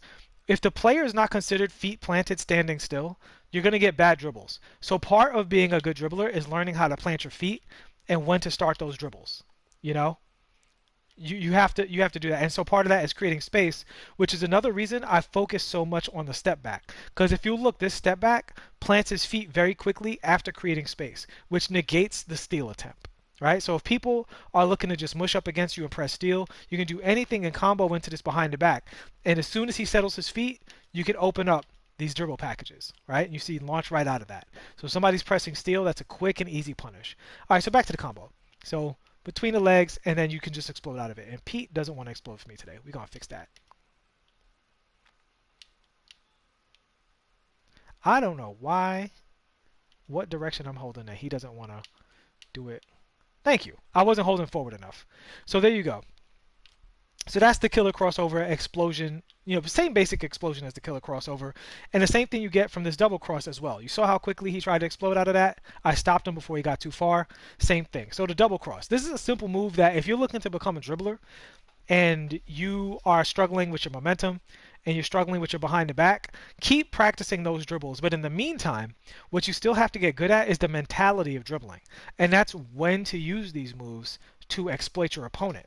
The easiest move to do is the double cross into the explosion. That right there, all right? So it's just simple. You hold right trigger, you cross over twice. So off ball hand, back to the ball hand, boom, boom. You see the magical crouch. He's in that crouch animation where he's real low, dribbling real low, and you can explode out of that. Boom. And you hold turbo immediately after. When you explode, don't hold turbo. Just hold forward on a stick. And then after that, you repress turbo again, and you'll speed right out of that. I've been showing people this, and I've been getting tons of people like, yo, I've been crossing people up. I've been, exploding past guys. I did this on this guy at work. I don't just tell you these guys' moves because I think they're cool. I've seen players at the highest levels use these moves to open their opponents up. So Sir Jam, you said the half spin. What about the half spin? The half spin is just 6 o'clock to 12 o'clock. Pretty much that. Like a quarter of the. You can even say like 6 o'clock to 3 o'clock if it's in this hand. Actually, no. I would say 3 o'clock to 12 o'clock would be the safest way to do it. 3 to 12. I've been doing it by instinct so long. I assumed it was more than it was. And yeah, and obviously the usefulness of the half spin. There's a lot of useful things. It's a good move in its own right, but you can also, out of the half spin, move completely backwards and go into your behind the back teleports. As soon as his back turns to the basket, you just press up down on the right stick while holding turbo. Back's fully turned, and then at that point, well, that's actually nice too. That like other half spin, that's pretty cool. I gotta work on that. But up down on the stick, and he'll behind the back teleport the same way. Very, very strong move especially because the reason that move is so strong is because when you're running away from the basket, you want to look at what your opponent is doing. You know what I'm saying? So you're not gonna like it's not like as soon as you run away from the basket you're gonna do that move. But if your opponent is chasing you to the 3-point line, then you want to do that move, right? So you can kind of lead them out here, get that behind the back going, and get your dunk on. Very very successful move most of the time that you apply it. So yeah, I mean the other thing with dribbling is the hezzy stuff. I would say that's important. You know, again I go over this a lot in the videos, but just to discuss it here while we're all kind of hanging out. This Pro 3 hezzy around the perimeter is like the best move overall in the game in my opinion. And the reason it's the best move is because it combos into everything. It combos into the same direction. It combos into the opposite direction. You see a really quick turn. Just do the move and try to turn with it and get a feel for the quick turn. And you'll just feel like there's a certain timing that you'll do that'll give you a faster turn than others. So just try and work on that. So that move is really good, and that's just holding turbo, going in a direction, and tapping right stick directly towards the ball hand side. If you're on absolute, it's directly to the left. So I would say 3 o'clock, 3 o'clock, 3 o'clock, and going the other way, it's 9 o'clock, 9 o'clock, 9 o'clock on the right stick while holding turbo. And to switch directions, you literally just press left stick in the other direction.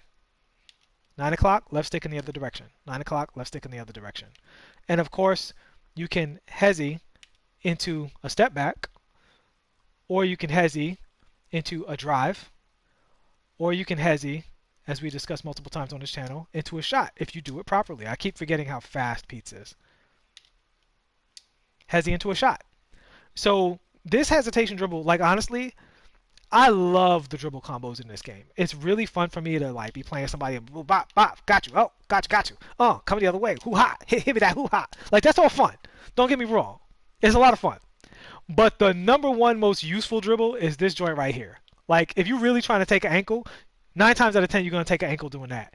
You're charging around the perimeter. They think you're going to step back into the shot, and instead of stepping back into the shot, you either keep going on them. You hit them with that once, like you hit them with the hezzy, go to the basket once, they're definitely going to be opening up to either the hezzy jumper, which, man, that is really fast with Pistol Pete. I really got to get used to that. He doesn't give you a big window. It's not a negative. It's just something you got to get used to. They're going to definitely open up to the hezzy jumper or the hezzy side switch. Guys, I'm telling you, in Park and Rec Center, I have like a 98% success ratio just running around the perimeter with this right here. Average Human Life says, that's nice, but people off ball. These moves work against the computer, dude. In fact, if you're not doing it already, take any character. I challenge you. Take any character with a Pro 3 hesitation, run around the perimeter, Pro 3 hesitate, and then keep going and watch what the AI does. These dribble moves work against the AI. You just have to do these moves against the AI enough to find out which ones you can comfortably, reliably do against the AI. Like another thing that's going to work on the AI is if you're behind it, you call for a screen, you go to the basket, turbo, and snatch back. The AI guards that very poorly, man. They guard that very poorly. They guard this very poorly. The AI is not programmed to guard this very well. They don't guard that great. You know? Even this move, I've been noticing if you create enough distance with the AI, if they're not smothering you, and you can get this off, the AI doesn't guard that well either. Like the AI does not guard everything well. Most people who say that don't know how to dribble. Like seriously, most people who say, "Oh man, they're off-balling me," they don't know how to do the dribble moves. And their answer is, "Well, how am I going to do dribble moves if they're off-balling you?" And it's like, learn how to do the dribble moves and exploit the AI for the way that it can't guard. The AI cannot guard everything perfectly.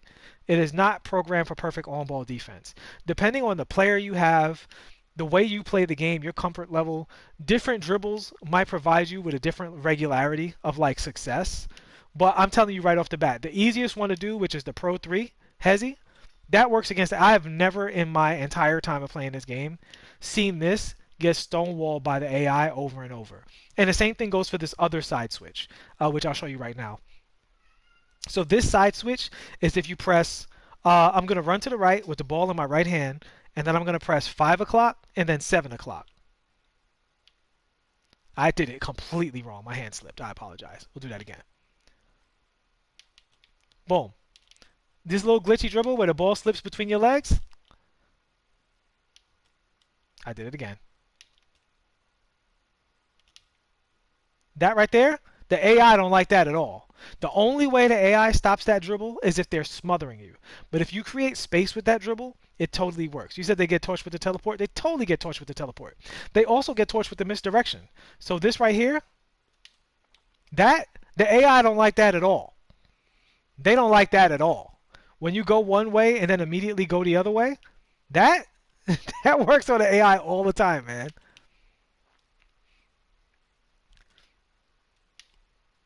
That works on the AI all the time.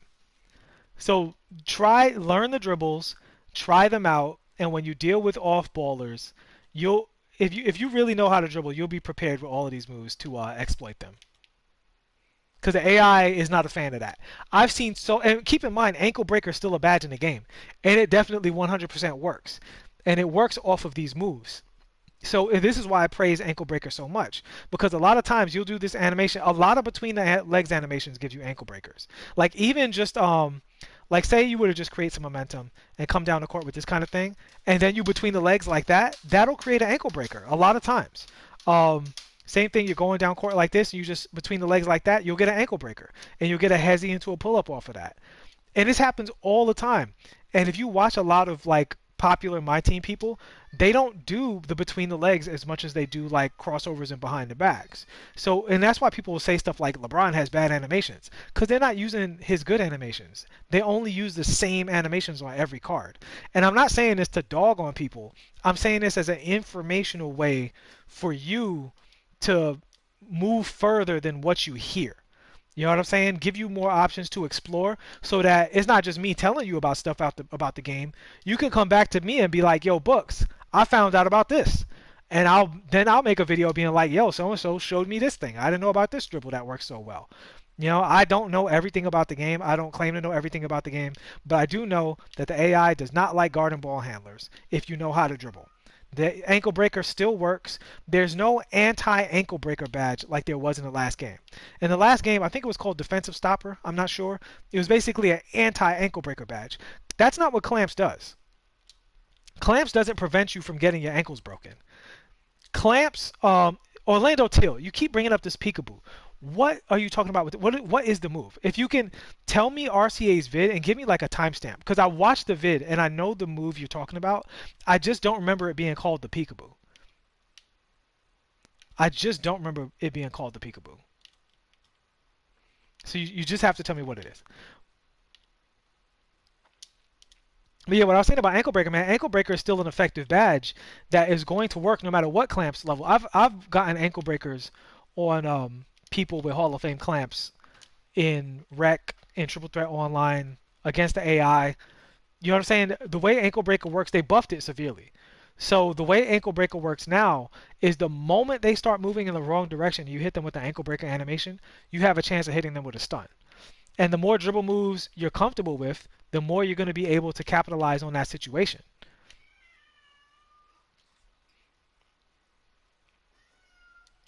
And also keep in mind, people look at this stuff as like just ISO, but this is also all relevant in the pick and roll, right? So like this between the legs, you call for a pick and roll, and you do that and you start running, that is a pick and roll style dribble move, right?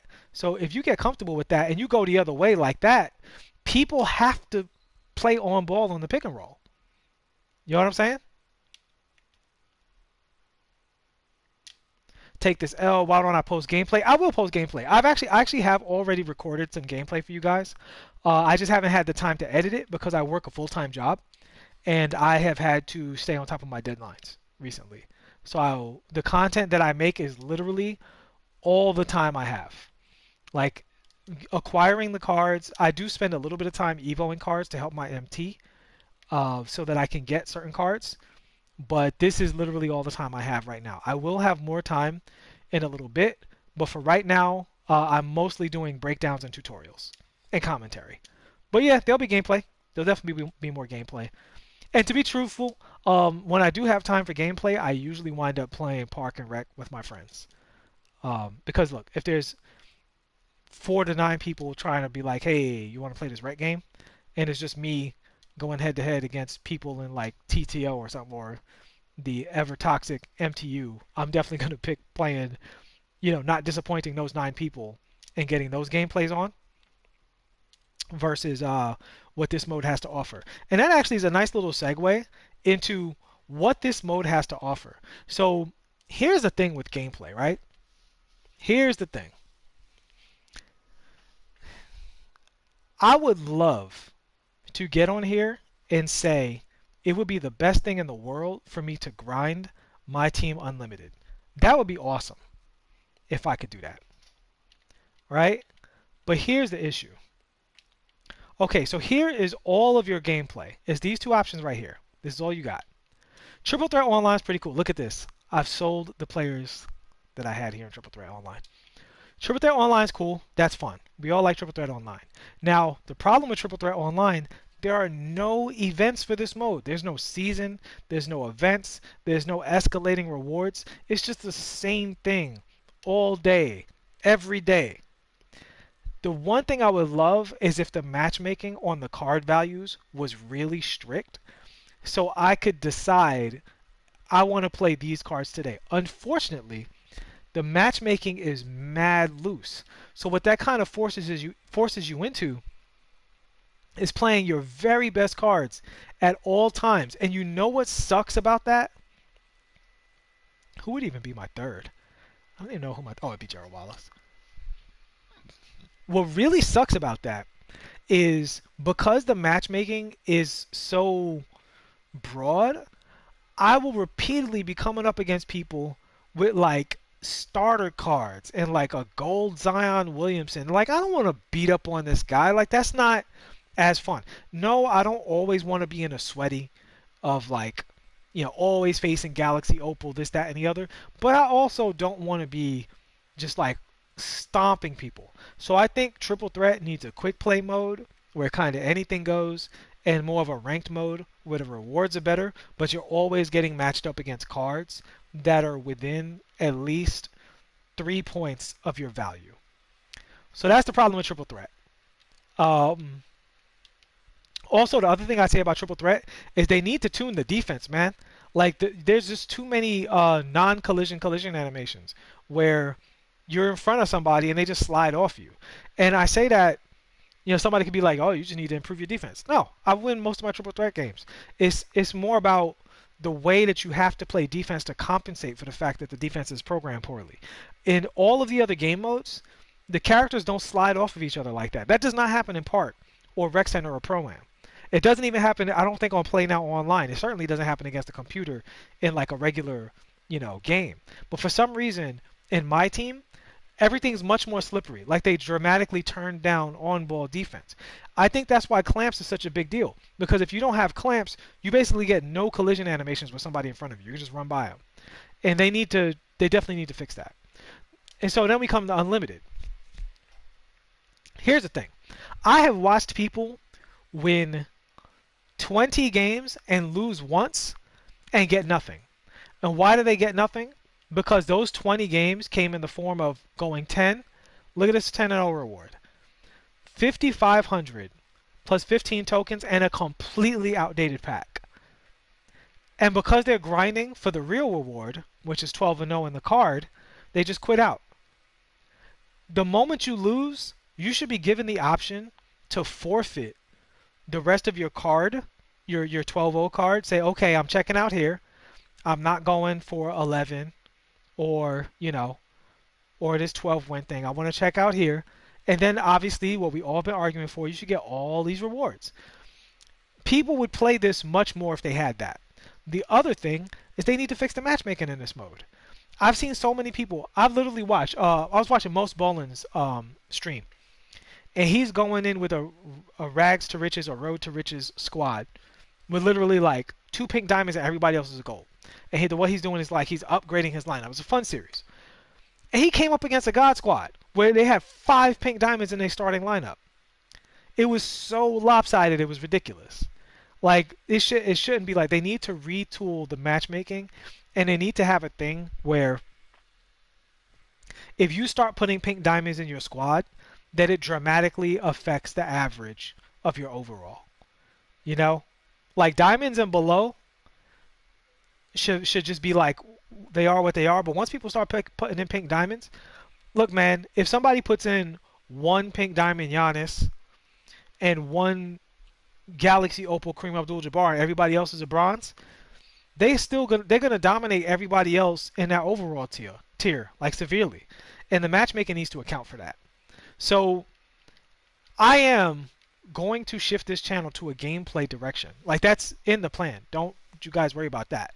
Um, but it's still more in an informational. I still ain't sell this jersey yet. Come on.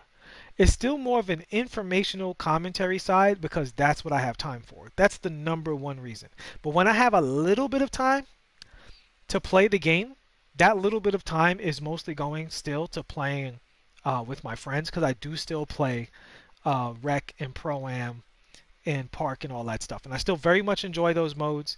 I love playing with my friends. I love exploring more builds. And it's a situation where if they don't stop trying to sell me this VC, and trying to sell me VC.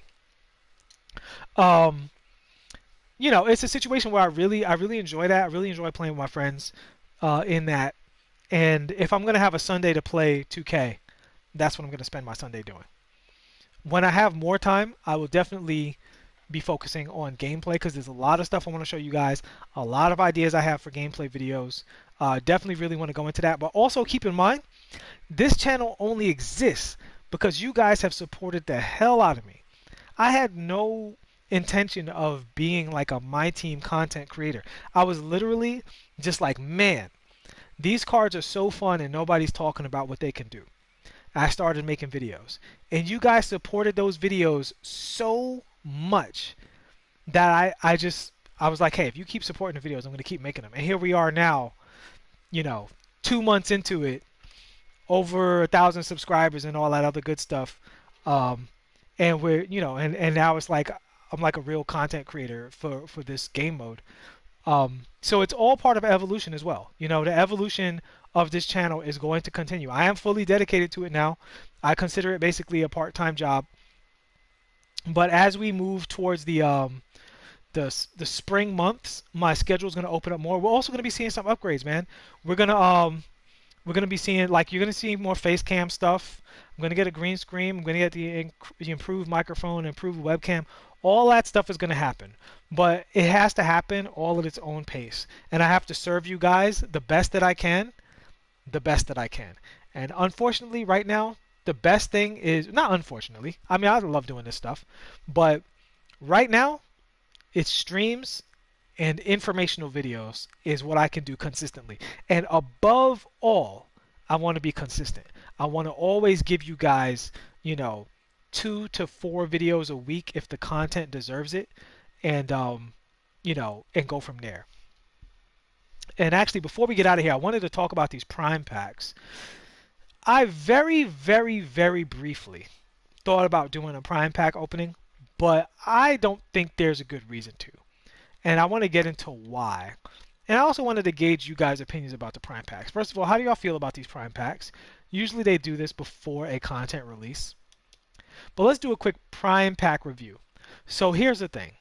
In addition to all of these cards, you can also not get any of these cards. Which I think with all of these cards being in, look at how many cards are here, right? With all of these cards being here, I feel like you should definitely get one of these cards. These should be guaranteed. Y'all still curious about that peekaboo? Yo, please show me the peekaboo. Just let me know what the peekaboo is, and I will definitely do it for you. I'll make a whole video on the peekaboo. Y'all gonna make me look up this move, because now I'm curious. Out of all of these cards, there's cards that are usable and cards that have value. Now, if you're spending VC, my opinion on spending VC is you should always swing for the fences. Spend VC knowing that if you get one card, like a Kareem or a Kevin Durant, you can set up your MT for the rest of the year. Like I kind of did with the All-Star pack opening. I opened, what's up, Joey Blaze? I opened on an All-Star pack weekend, partially for entertainment value, but it was a risk worth taking for this point and this point alone. I knew that every card in that collection was basically going for 100K and more. So if I got any little bit of luck, I was going to be good. I pulled a pink diamond Aaron Gordon, sold him immediately, got LeBron, and my economy and my team has been basically straight ever since. Like after I got that LeBron, I was basically like, okay, everybody else in the game is kind of either or. But if you're gonna have at least one tall point guard, this is before Giannis was released, LeBron was the best one to have. Now Giannis is the best one to have, most people's opinion. But I still think if you have LeBron and you see that pink diamond Giannis, you're like, all right, I got this. Even if you switch matchups, there's a lot of matchups you can switch around because LeBron can guard positions 1 through 4. So he don't have to guard Giannis. You could put Giannis on Giannis and LeBron guard whoever they have at the 4 or the 3 or the 2, right? So you're good to go. And if they're not running Jordan, you can run your small point guard. So I felt like I was really set after All-Star Weekend. If you open these packs, there's so many cards you can get and not be set at all. So let's go from the bottom to the top. So I'm gonna just basically give them a rating of usable, or usable, worth something, or trash. I'm just gonna go through it real quick. And when I say usable, I mean like because you're spending VC. I don't mean the card in the grand scheme of things. I mean in terms of a pull spending VC on packs usable in your main lineup, right? So we ain't gonna talk about budget cards because they're budget for a reason. Okay, so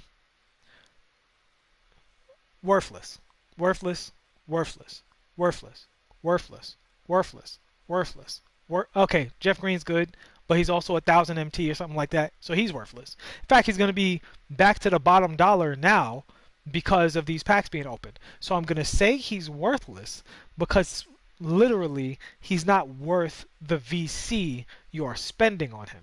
If you want this card, just do a daily goal or sell 2 rubies that you already have and buy the card outright, right? Like you don't have to open packs to get this card. So that's why I'm saying he's worthless. You guys all know I think Jeff Green's a fantastic card.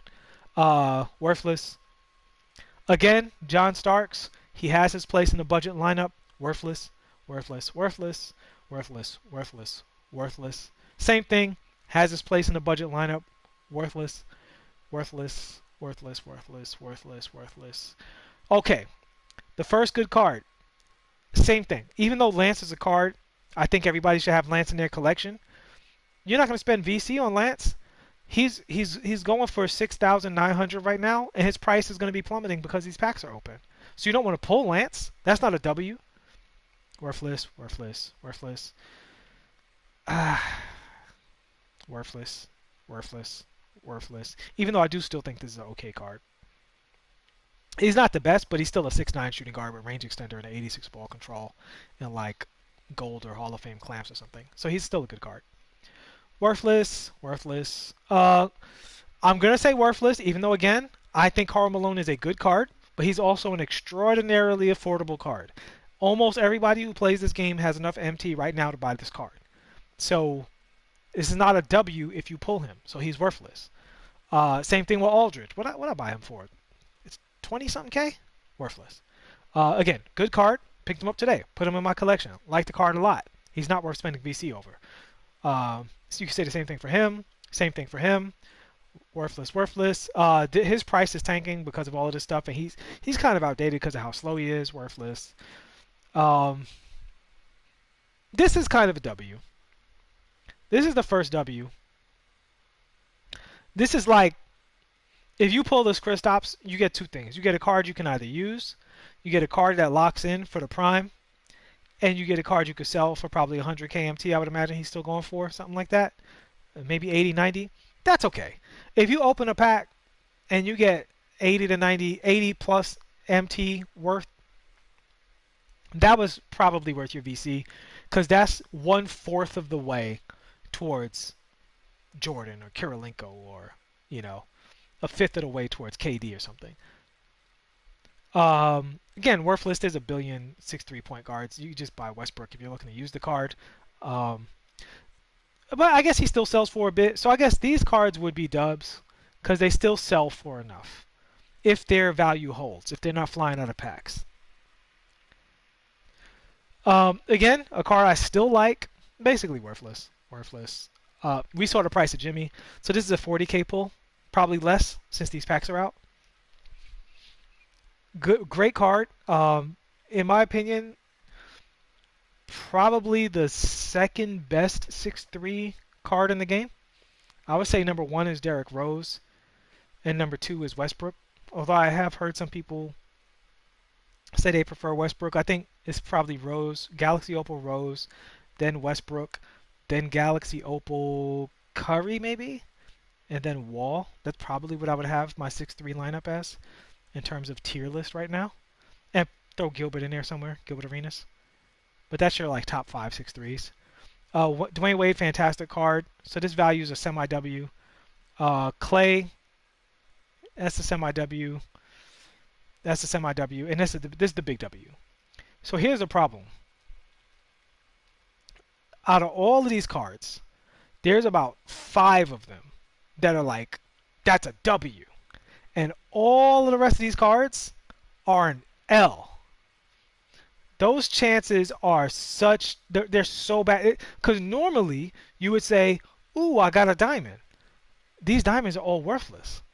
All of them. You pull a diamond from this pack and you roll your eyes. Great, I made 11k MT. Like, ugh. Even if you pull a pink diamond, you pull that pink diamond and you're like, well, I don't want it to be this guy. I probably don't even really want it to be this guy. I definitely don't want it to be this guy. Don't want it to be this guy. Right? And even this guy. Like, and it's not a terrible card. Shaq is decent. Um, but you're hoping for him. Really. If you pull packs, this is why you pull packs. Everybody else you can just buy. I think everybody else under him is 100k MT or less, and that's why this is a big L. These prime packs are a big L, so I'm definitely not doing a pack opening because the chances of getting Durant are astronomically low, in my opinion. I just want to, before we get out of here, I want to do a quick glance at the market on some of these cards, see if they're dropping at all.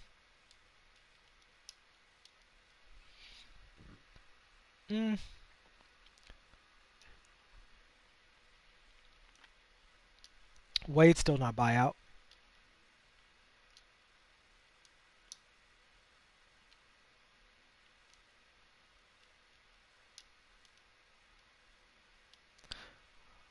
Kristaps still isn't buyout. What's he going for? But he's about 100k though.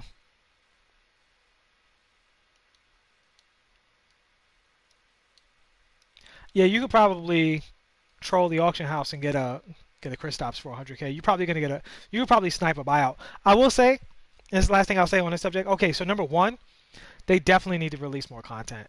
It's been a while since we've gotten real content.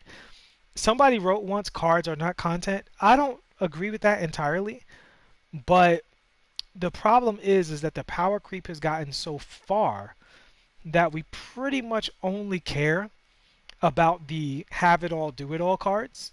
So they have destroyed their own content with All Star Weekend basically. Like starting All Star Weekend, they juiced everything, and now we pretty much don't care about any cards except for Galaxy Opals and Pink Diamonds. So that's number one. So whereas cards used to be more content, now less cards are valuable, so less cards are content worthy. And there's no events in this game mode. That's the one thing I don't understand. Like, why are there no real events? There's no, like... So one event I was talking about, I'll bring this up in another video at some point, but they have that Court Conqueror thing in Park. Why don't they have that in this mode where you and your friends can, like, I could play one card, going with four of the friends, make up a my team, 5-person team, no subs, and play against like a god squad of Galaxy Opals. And the challenge is like, beat that squad. You get your 800 MT for participating, but if you win, you get like jerseys and a pack opening and, all kinds of cosmetics and stuff like that and tokens or whatever.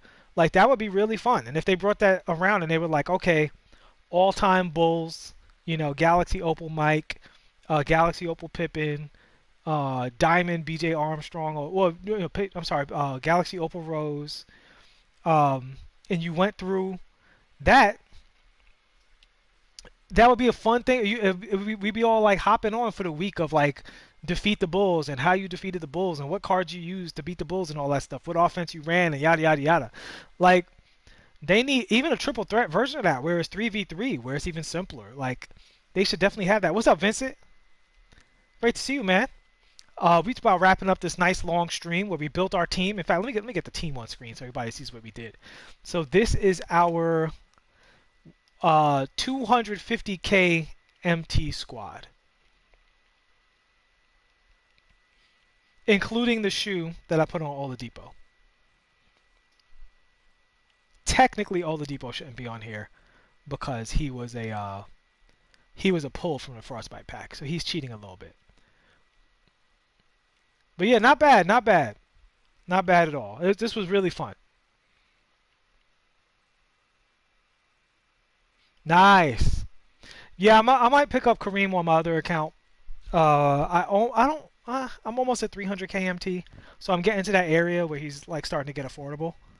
So I'll probably grab if Kareem holds at about 500k. We'll see if we can get him. Maybe not this weekend, but definitely by some point next week, unless something more interesting comes out. But all right, guys, yo, thank you so much for rocking with me with the stream. Yo, this was a ton of fun. I genuinely had a really, really good time. It was great. Right? Y'all helped out a lot. I totally forgot about Danny Granger. Um, got some nice suggestions in the chat. I'm actually really glad we got to pick up this Weber. That felt like a W. We picked him up for 100k. I know he's on buyout sometimes, but he was the cheapest available at the time we got him. So that was fun to grab that. And this is an interesting team, man. This is an interesting team. I would definitely play. Got a lot of options with this squad. And yeah, pretty excited. I think this squad can hang with anybody. What would be the biggest obstacle for this squad? I don't know, because that's what happens when you get cards that can play D. When you get cards that can all play D, you get all right. You know who I was gonna get for this squad that I actually completely forgot about? That I didn't get him. Almost forgot. I was gonna get this Giannis and put him on a squad. I was really gonna do that. I forgot all about it. I wonder how low he goes. Because the funny thing is, I could sell Weber and get him if I wanted to. And the main reason I wanted to do that was I wanted to actually try that mode of gameplay with Giannis at the 5. And just see how it was. I'm still kind of curious about it, I ain't gonna lie. Man, he's cheap. Wow, he's cheap. Oh, I don't have Giannis on here. Oh, because of the dupe rule with the other accounts? Yeah, yeah. This card is mad cheap.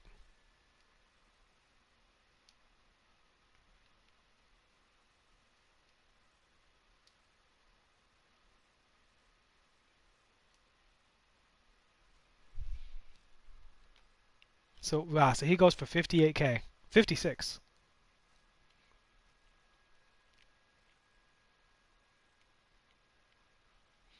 Yeah, I'm hearing a lot of comparisons with Kareem to Giannis, which is swaying me towards picking that Kareem up.